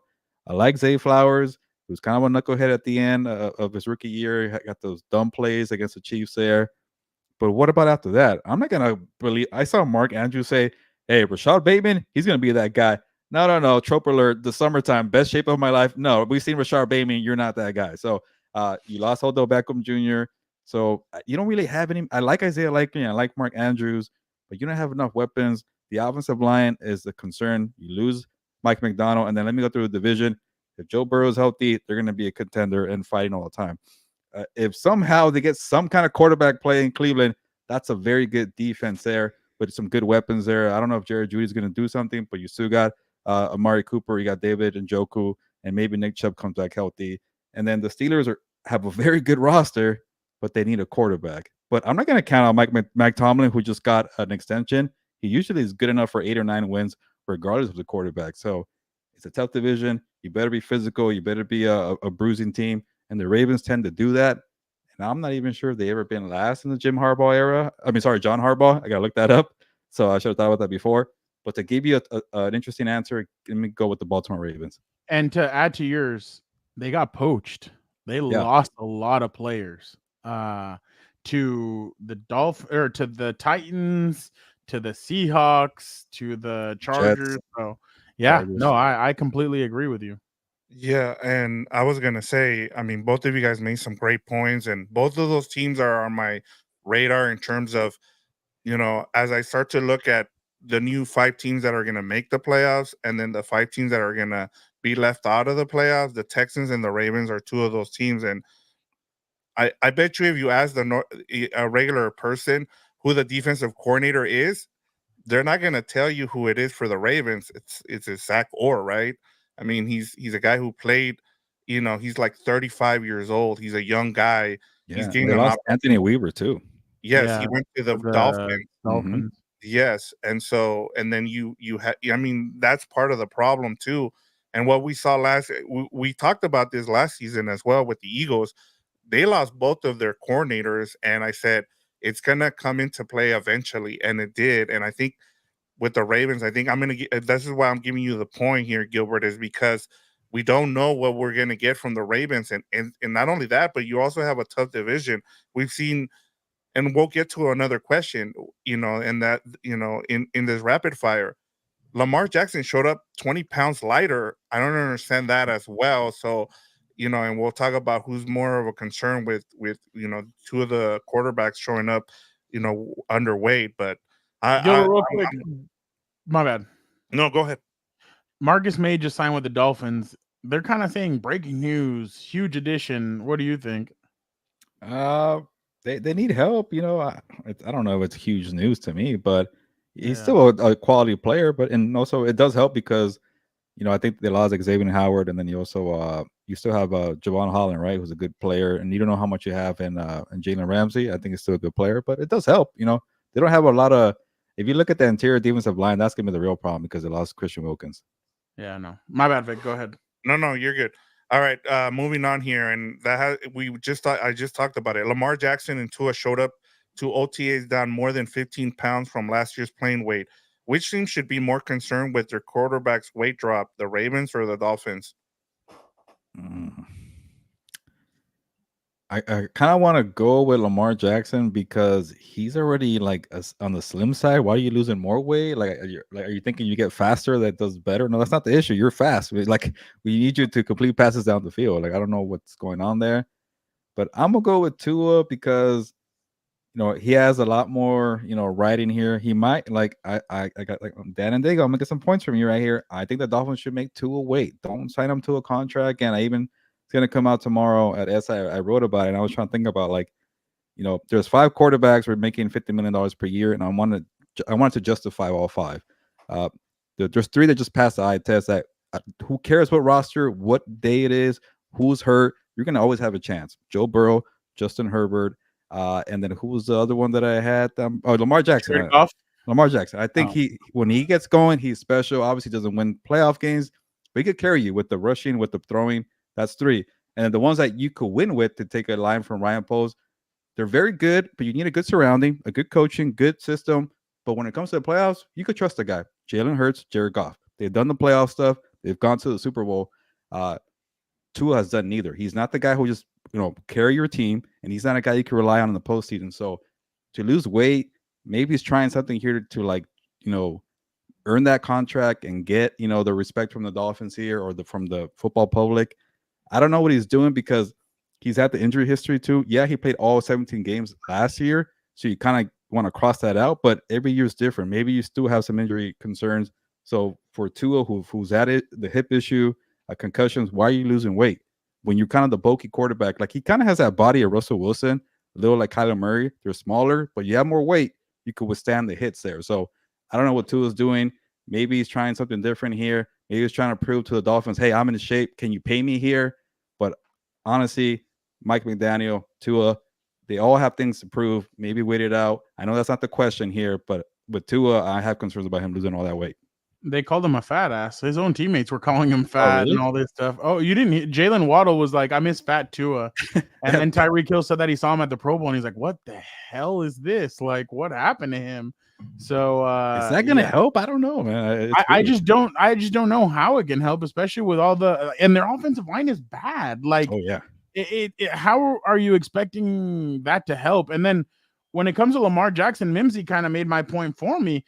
Lamar Jackson runs more than Tua does, and he gets hit a lot more than Tua does. So I am gonna have to go with Lamar there. But like, what does he expect? That because he has a frick train now next to him, that he maybe has an extra offensive lineman on the field and he can be quick and dart through? That's not gonna happen, dude. Like, a lot of these guys are gonna. And again, I think they need to come back, and teams need to start doing what they used to do. A couple of years ago when they started doing RPOs and all this stuff, I remember the quarterback is free game. I would push the crap out of him, and I thought he had the ball. I didn't know it was the running back or stuff like that. Teams are going to start doing that again, and they're going to start pushing these guys and doing all that. So I think Lamar is kind of because of how dangerous his game is and how dependent he is of his legs. I think that's a little bit more dangerous for him to be losing all that weight. I get you want to be lighter, but lighter doesn't always help, and especially when it comes to such a violent sport. So because of the way he plays the game, and again, I don't think Baltimore's offensive line is as good as it has been in years past, so that's going to be another concern as well. So I think both of these quarterbacks, I think it'll hurt them more than help them, but I would go more Lamar just because, dude, it's a 17-game season, and then obviously if you make the playoffs, that's a long season, especially with all the hits you're gonna take. I don't know if it was a smart move on his part. Yeah, we're going to the judges here, and we're gonna use Mimsy to give you the win here. And she's right, the Ravens, because he runs more than Tua and gets hit more, in my opinion. And she's right on. I mean, look, you're trying to take the next step in with the Ravens, and with Tua, we know he's the last 2 offseason. Last season it was what he was taking martial arts so he can learn how to slide. Yeah, tumbling. Right, and now this offseason he loses weight for what? To be more agile, be more quick. the one with I just don't understand with Lamar Jackson, and part of the problem is that he's gotten hurt. He won the MVP last season because he stayed healthy, but the 2 years before that, he got hurt, and you need to bulk up, especially if you're a mobile quarterback. And so, yeah, I mean, I'm giving you guys the point. But one needs the speed and one doesn't. So Lamar needs it. Tua doesn't. What the hell are you doing? That's why. Right, exactly. Go for Yeah, that. but in terms of what this question, I just don't understand coming from Lamar. I mean, all right, guys, moving on here. The Chiefs made headlines when they announced Harrison Butker wouldn't be used on kickoffs. Instead, are going to be using safety Justin Reed because he has a strong kicking leg and can be used as an extra tackler. Rams, on the other hand, will be using their kicker because they believe he will be able to accurately kick the ball between the 20-yard line and the goal line. What do you guys think is the right approach for the new kickoff rule? Harrison Buckner, that asshole, saving somebody's life the other day. What a beautiful thing to see. This is America. In Texas. Huh? Nothing. Save somebody's life. He went to go get the female trainer to help with that guy's life. Yeah, but she wasn't at home like Harrison would have wanted. Shut up. What's it called? See, I'm probably not going to get the point for this because I still don't know what the right approach is just because we haven't seen this yet. So I saw it in the UF or in the XFL. And I remember I brought up that tweet a couple of years ago where I said, I think this is going to be implemented in the NFL 4 years later. There it is. So the way they did it, they just had their kicker out there. So, and I know, and Gilbert's, well, I don't want to give too much away, but Gilbert's kind of been on this. So I think he's going to be the expert when it comes to this, but I just don't know what to make of it because again, the other day, Chris Rumph from the Chargers, not Chris Rumph, Tuli Pelotu, he was on special teams and they were practicing it. And he's like, man, I was going up and about to make my move when all of a sudden Darius Davis, their kick returner, was already zooming past me. And he's like, I don't know how this is all going to work. This is going to be really interesting. So that's why I don't know what approach is going to work. I really want to see if the Chiefs really do trot out. What's the name's brother? Justin Reed. I want to see what it's going to look like with Justin Reed, but man, this new kickoff rule is going to be interesting. I think when the Chiefs start off the season against the Baltimore Ravens, so it's going to be interesting if the one that's going to be trotted out there is Justin Reed. But I honestly can't give you an answer. I need to see it first to see what it's going to look like. So I don't know which approach honestly is the right one. That's actually a good point for now because those are two excellent special teams, exactly. Ravens and the Chiefs. Well, obviously we know John Harbaugh's background, Harrison Butker versus Justin Tucker. And I think Tucker was saying that he's gaining weight. Speaking about losing or gaining weight, he knows he's gonna face, get in there, get a little dirty, get some hits there. But I get trying to protect your kicker. Having Justin Reed there, real quick, it kind of is an advantage because you can have another guy there that can tackle, that can go up, and so yeah, man. But this is really here's where I kind of call BS here, and and I told Victor this on House of Horns when the few times I wasn't freezing, that like why are you gonna give away your creativity right now? Why are you gonna give away your game plan? It's like. Wait. I think all the creativity and all the new things that people are talking about and suggesting, they're talking right now to see, okay, maybe I'll get in your mind, Baltimore Ravens. Yep. John Harbaugh, you're going to play us week 1. We're not going to use Harrison Butker. Until I see it, then I'll believe it. But I think all the tricks will come in November, December when you forget about it. We're all going to be paying attention in the first week. Okay, who's going to do what? And I know the special teams coordinator for the Cowboys, Fossil, said, I think it's gonna be the same thing. I don't know why people are all up in arms about it. So I think for the first few months it's gonna be like that. So, but here's my pick here. I think what the Rams said about using their kicker is gonna be, I think, the smarter approach early on because the loophole here is if you kick it through the air in the end zone, you're gonna spot the ball at the 40. You don't want to do that. And then it's crap. It's either go on the 40 or kick the ball to a Tyreek Hill, and all they need is one missed tackle, one cut, and they're to the house. It's going to be tricky. So the loophole is having an accurate kicker who could do a little bit different things.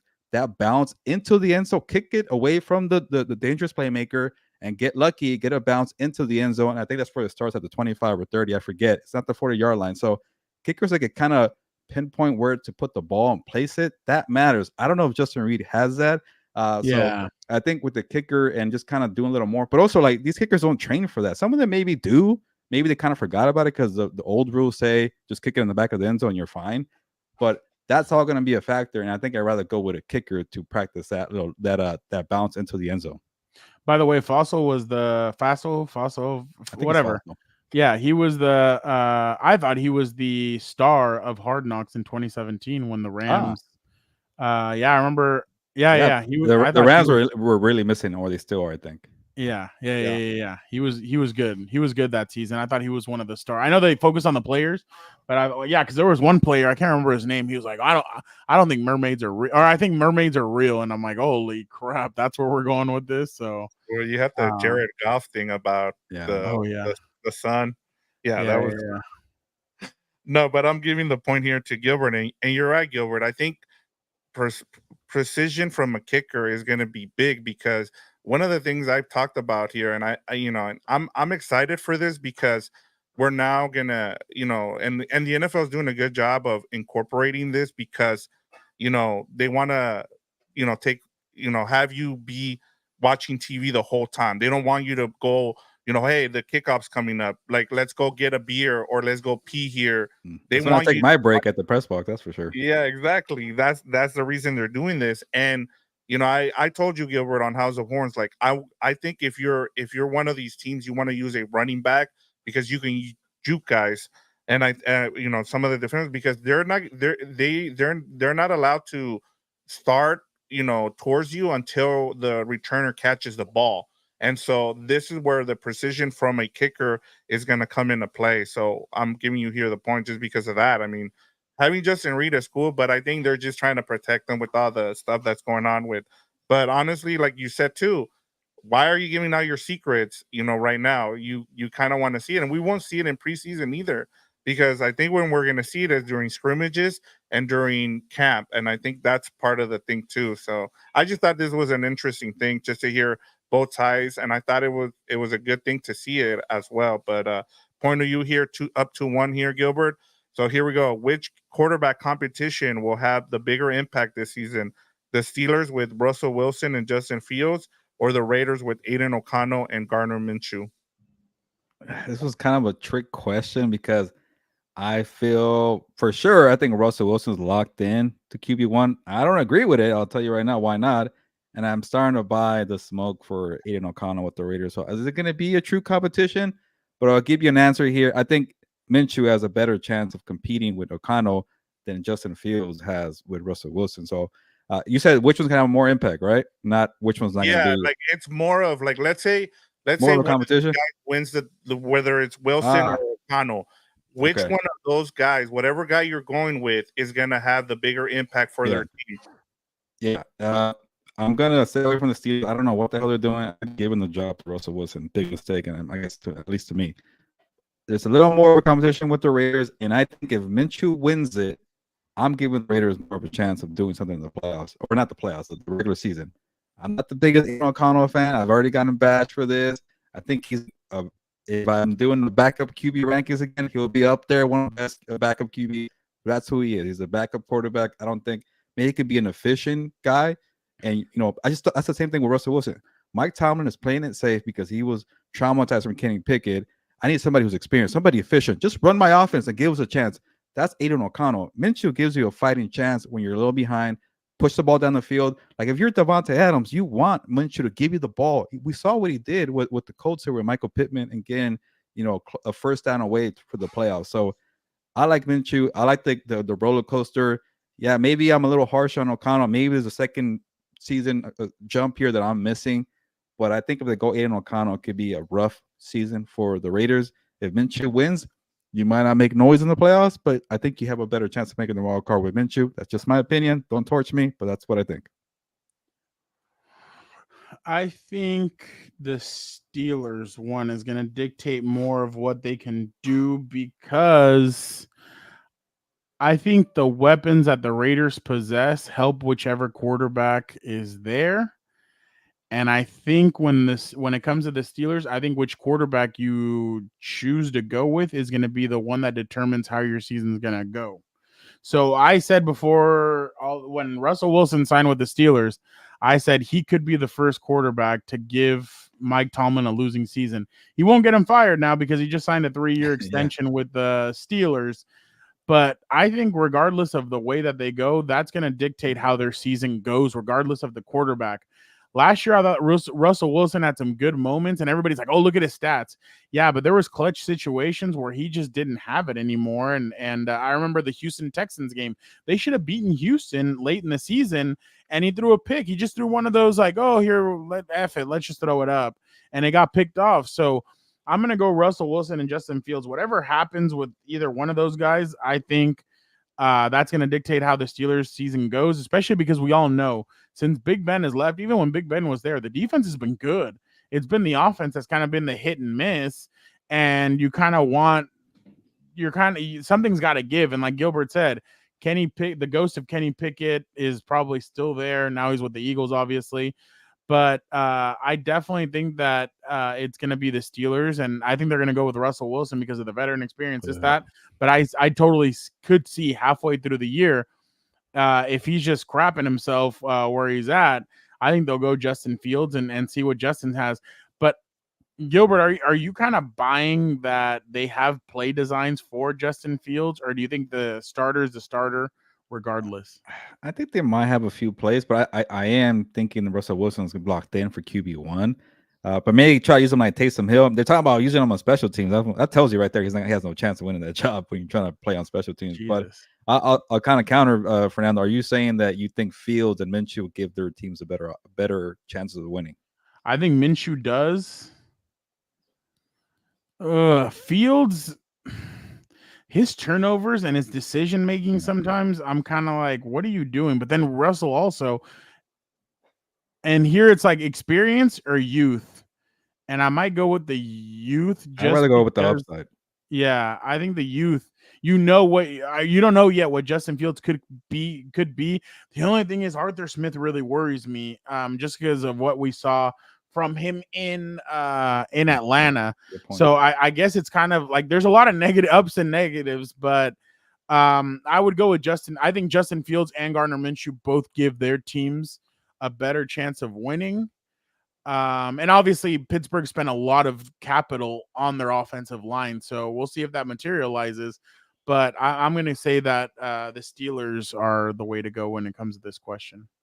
Yeah, and I'm going to give you the point here, Fernando, because, when you look at both of these teams, they're both really good on defense. And you're just, then you go over to the offense, and then you're looking at the offensive coordinators for both of these teams. You have Arthur Smith and Luke Getsy. You don't know what you're getting out of Luke Getsy. I certainly don't. As someone who following the Raiders, I mean, I don't know, what he did. I am interested to see how he runs that 12 personnel and how they use Brock Bowers. That'll be something to keep an eye on. But when you're looking at the Steelers, all you need Russell Wilson to do is just be a game manager. And that's the reason why I think they're going to name him the starting quarterback, is because they just want him to game manage this team, because they know they have a really good defense and they're going to win games in November, December by not turning the ball over. And they just, especially with the Arthur Smith, he likes big personnel out there. So they're going to run the ball.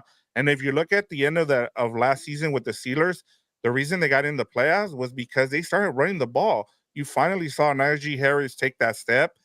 And I think that's the reason why Russell Wilson is the guy for them right now. Now, do I think it's going to work out? I don't, but they're not asking him to do much. It's pretty much telling you that they just want him to be a game manager. And so whether you think he's washed up or not, that's a question for another day. But one more point. When you play a 2-save and you're not playing to win and beat some of these good teams, that's going to burn you. And I've seen the Steelers back end of the schedule. The last 8 games is freaking brutal. Might be the toughest second half schedule of the season. And you're not going to win playing a save with Russell Wilson and getting 20 points. And I agree with you, but that's just the way, not everybody has a Patrick Mahomes. And so you're having to rely on your defense. And that's the way, everybody is going to find a way to win their Super Bowl. And for them, this is the way they're doing it. The Raiders are doing it this way. The Steelers are doing it if you don't have a blue chip guy, your blue chip guy, it's hard. So you have to find other ways to win. And I think that's the way, whether we agree or not, that's the way they're deciding to go about it. So, I mean, that's just something to kind of think about. All right, Fernando. The Yankees and Dodgers faced each other this past weekend in the Bronx. What is the regular season equivalent or NFL matchup and site that can live up to that hype we saw in New York this weekend? So, think like Cowboys 49ers or something like that where there you go, that one. Cowboys 49ers. They play in San Francisco. So I think and the reason why is because the Cowboys and the 49ers, we all know they have a bunch of fans all over the world. Wherever, if you go down to Mexico, you see either one of those jerseys or a silver and black. But those are the three main jerseys, and the Steelers, I guess, would make the magical four.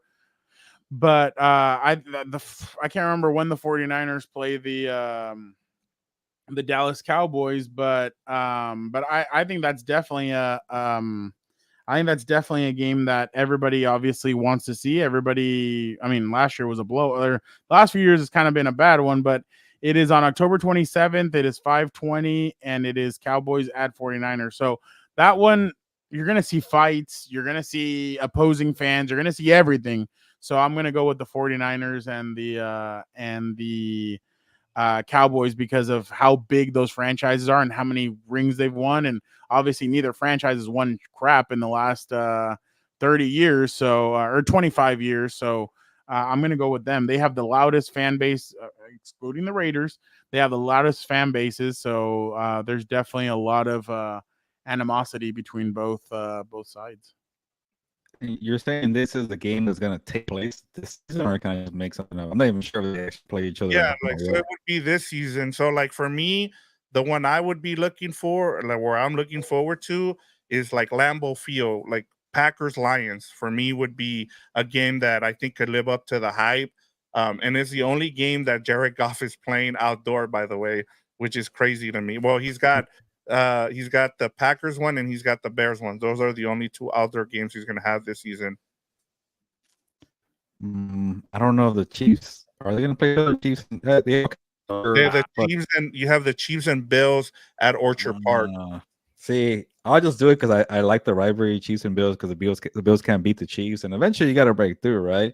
I just don't see a lot of Chiefs fans going to Buffalo. I wish it was the other way around, Bills fans going to Kansas City. But I'll make a point here, it'd be the kind of funny if Bills Mafia, all these the great fan base that never gets invaded, and maybe Chiefs fans take it to them, and you keep losing to Patrick Mahomes and Travis Kelce in the playoffs. You bring Taylor Swift to Buffalo, which happened in the playoffs last year. You will be there.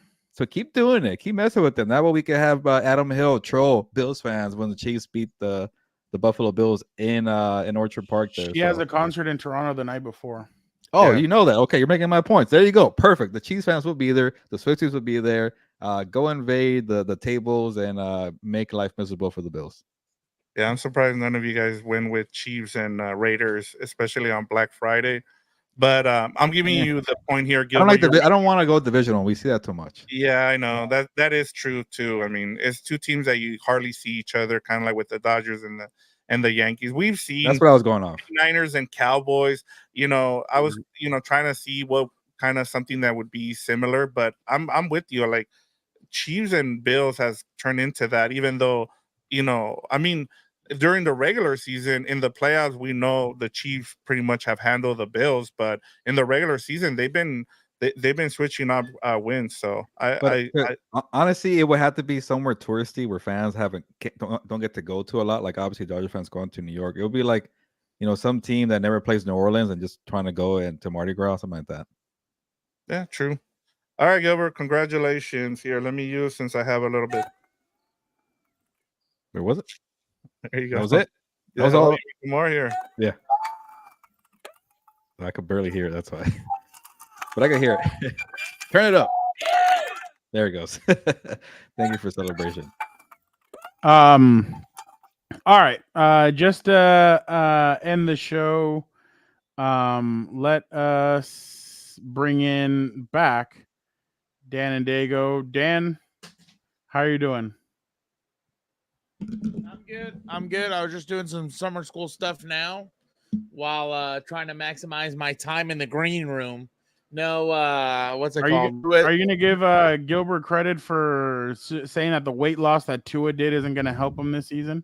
You know what? I was hearing some of those takes, and it was just so funny. Like, I need to quit writing in the group chat my ideas and stuff like that because we're over here just trying to be a heel, and I get it, but it's like, buddy, you got to come up with your own material. You know what I'm saying? Wow. Yeah. By the way, so real quick, just before we head out, see, now he disappears because it started. We're busting some truth, or I guess maybe I froze. I don't know. Was that Gilberto or was that me? He froze too. Okay. Both of you guys are frozen. Oh, damn. Real quick, before we head out of here, I guess Gilberto Manzano. Gilberto Manzano. Gilberto Manzano.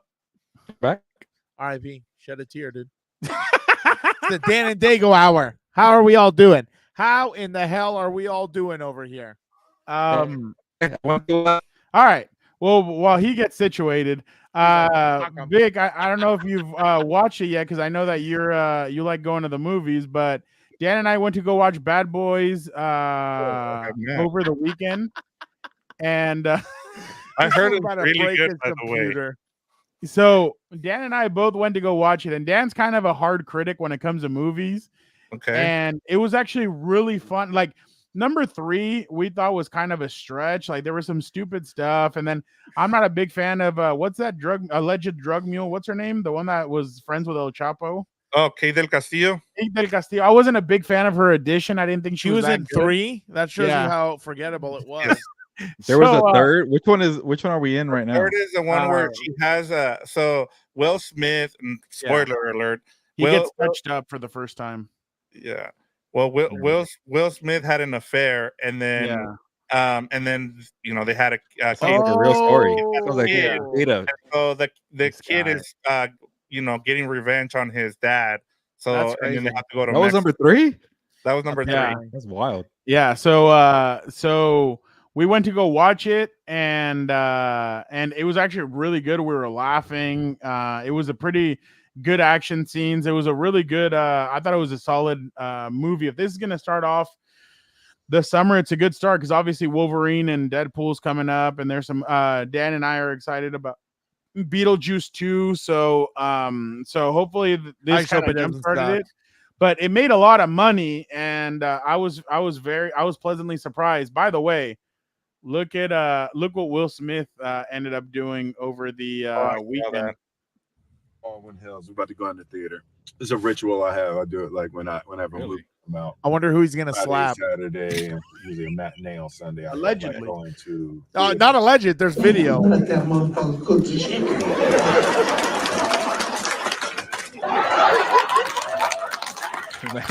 this movie's trash. Right next to him.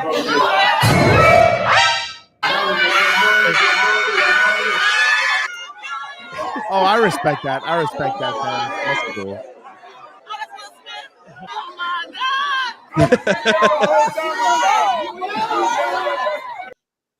You know what makes me think he wasn't in there like legit? He just showed up for the last 5 minutes. Where was the hell was the popcorn and the drink? This guy's making millions of dollars. He can't afford to buy some popcorn and all Do you that. really wait 2 hours for the movie seen like probably 10 times? I don't believe it. Yeah, like I don't know. Like that's a cool tradition, but like I think if that was a thing, we would already have known about it. So one time Kevin Hart came to San Diego for the premiere of or he came in to bring popcorn and he was shooting a movie or something. Think Like a Man 2, I think. Yeah, we went to go watch it in theaters, and like Kevin Hart gave us all popcorn and drinks and stuff. Wow. And it was actually pretty funny. Thank God it was Kevin Hart, not Bill Cosby. You know what I mean? So, by the way, he's frozen. Now I don't know if you like the joke or I not. heard it. I'm here. All right, so let's make fun of him since he's frozen. Yeah. This is how Gilbert watched Star Wars in Mexico. He fallado, Anakin. Te he fallado. Cierre el hocico, puta. Te he fallado, Anakin. Te he fallado. Cierre el hocico, puta. Gilberto, Gilberto was big hyped about that one. Oh my God. That's true, Mimsy. You know what's funny, Mimsy? Speaking of that, I purposely wait until the film starts to start eating and drinking. I try not to eat during the what's it called, the trailers and everything else. By the way, before Gilberto Manzano. I went to go see Furiosa. Furiosa was really good. The prequel to Mad Max. With Ann Taylor-Joy or whatever. Yes, that was really good. She doesn't have a lot of lines in it, but her face expressions are great. Well, it was weird, like with the Tom Hardy one. I don't think Tom Hardy sell a lot when he was in it. Yeah, I mean that was more. There's more action in that one than there is in this one. This one is more of kind of like setting up everything for that movie. So that was really good. If you're looking for something on Netflix, we saw Hitman with Glenn Powell. Oh, I started watching that, but I got. Did you hear what he said on a podcast? By the way, Glenn Powell. Yes, was it the story about his? Yes, bunch of weirdos. I don't know if it was in L.A. or not though, but like the fact that someone's over here, giving people lotion that's skin eating or whatever, like that's crazy. Gilbert doesn't know the backstory, Dan. Wow, you didn't see? I'll send you the video. I don't have the video on me. I'll see if I can find it and I'll send it to you. Hey, real quick, because I'm really behind with the Wi-Fi. Will Smith said his best performance from all his movie was Pursuit of Happiness. And then he said number 2 for favorite movie was Men in Black. Oh yeah, thank you for that random fun fact. I appreciate it. I just thought that was actually pretty spot on for him. Ooh, oh yeah, I saw that video. That was wild. Damn, dude. Like, but look at her legs. Her legs are like gone. She's over here wobbly. That's that's on the official. You should have stopped. You know which one I really like, Gilbert? I like all the Men in Blacks, but number 3 to me, I just watched it the other day and it hits different. I've never seen number 3. Oh, you need to watch Gilbert number 3. After 2, I don't try after 2 apparently. I'm with Fernando. Like it's the same thing I have with the Oceans movie where you watch 11 and then you skip 12 and then you go to 13. Same thing with Men in Black. You watch the first one, you skip the second one, and you watch the third one. The second one was really bad. Villain, and then Johnny Knoxville, they weren't very. Oh yeah, that was terrible. Oh, wasn't the chick fire though? I remember the chick being fire. That's why I watched it. But I thought number Gilberto 3 all of a sudden worried about a storyline. Number 3 was very. He was very, like you could tell. He can't do action scenes anymore. What's his name? Tommy Lee Jones. Lee Jones. I think they deep dive into his backstory. Exactly, and that's the interesting part about Brolin. Yeah, Josh Brolin was really good in that scene. By the way, did you guys know that MJF speaks Spanish? Oh, I can't wait to see this. Listen to this. Chinga tu madre! What? He looks like a villain from the telenovela. You know what's funny? You know that guy heard worse growing up in a Hispanic family. Like that's all he looks so phased just because he said that on TV. That's wild. I don't know if you guys 2 videos and then we're done. Did you guys see James Harden was at a wedding? Is this fair or foul? Yes. Oh no. His girlfriend caught the bouquet. Or a flavor of the month or whatever you want to call it. I'm surprised I haven't seen that as a meme yet. Look at his face, dude. He's like, oh no. See, I thought what he was gonna do, since you said fair or foul, was grab the bouquet and launch it. Yeah. He's done. He's done for the day. The guy over here can't even his movie star Wi-Fi over there can't get the Telcel working, dude. Oh my god. Dude, like come on. That's AAA? Yeah. See, what are we doing? Like Fernando, what's been the worst fail that you've seen? Oh, dude, it has to be when what's his name died. Mankind. Oh, okay. Yeah, you're right. I'll give you that one. Owen Hart. Owen Hart. Yeah. When Owen Hart. Yeah. Still recording or we're not done yet? What the hell? You should look at this guy. You see why he's a scumbag? Yeah, my Wi-Fi is not enough. Oh, really? Selena's convicted murderer Yolanda reveals if she was paroled in 2025, she wants to work with Shakira. Some guy goes, "Girl, you're not working with anybody. Soon as that parole hit, we jumping you. What's not clicking?" Who is that? Yeah, I've heard people are going to be waiting for her. Oh, dude, The they're one who saying that they're killed going to be Selena. waiting for her. The chick that killed Selena, Yolanda. So they were That's saying, right. I forgot. Isn't there a documentary about her or some TV show? Yeah, there's like two Yeah, of them. yeah, they're that's saying right. Her that- parole's coming up. I forgot about that. Yeah, they're saying that her parole is coming up and that people are going to be waiting for her and that they're going to go after her She and- better move to freaking Wyoming and change her name to, whatever. Miranda, yeah, whatever. Witness. Well, they can't witness protection her, but It's not a look at fed. this. Oh my God! come on. What are you doing? What is Tyler Murray and somebody else? Oh, dude, was that a kick? Yeah. Oh, damn. No, it's a punch. That was a good strike. He survived the round. Are you serious? Damn. Oh, he yeah, gets him it was a again? kick. No, No, who's this no, no. official? I went He's back. just letting him. Oh.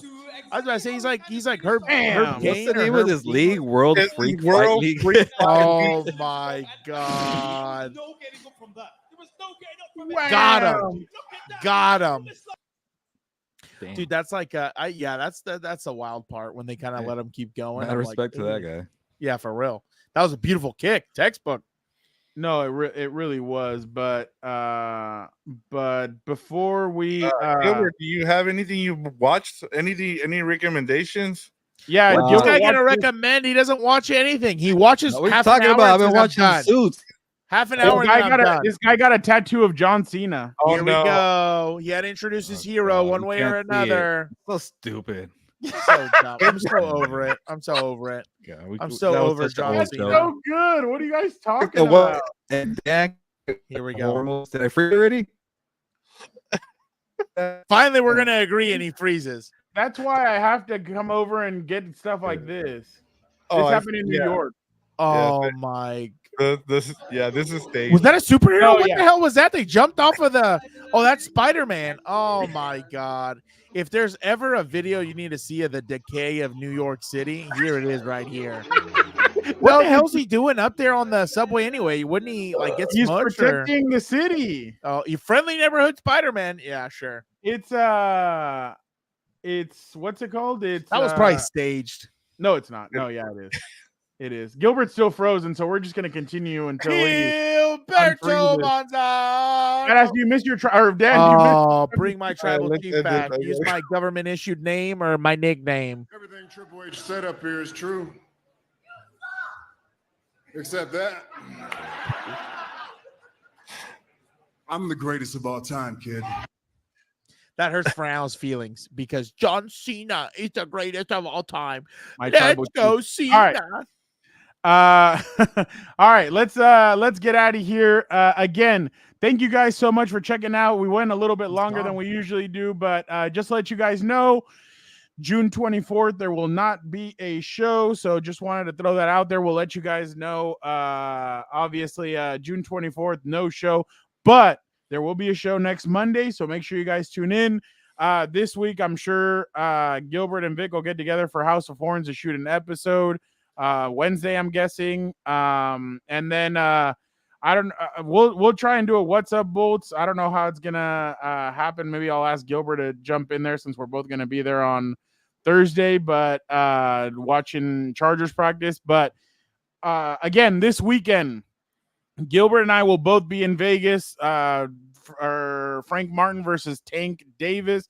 He returns to the ring after a hefty layoff. He said he's angry, not happy about all this time off that he's had. So make sure you guys tune in. Make sure you guys hit the notification button so any videos that we drop, you guys are on it. If you guys haven't followed the Instagram page, make sure you guys do.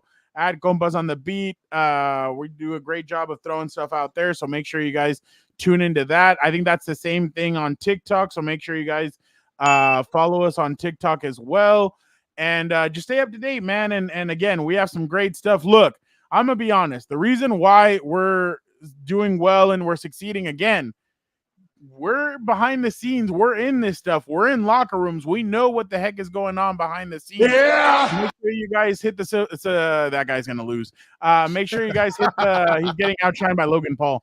Make sure you guys hit the notification button. Make sure you guys tell your buddies, your compas, and make sure you tell everybody what we're doing over here. So make sure you guys check it out. But Gilbert, I hope you are good to go. If not, Dan and Daygo can take it away. But Gilbert, vámonos. I'm back, full bars here, so I'm ready to go. On that note, ya nos vamos, pues, vámonos. Gilberto Manzano. Oh, he's back. Okay.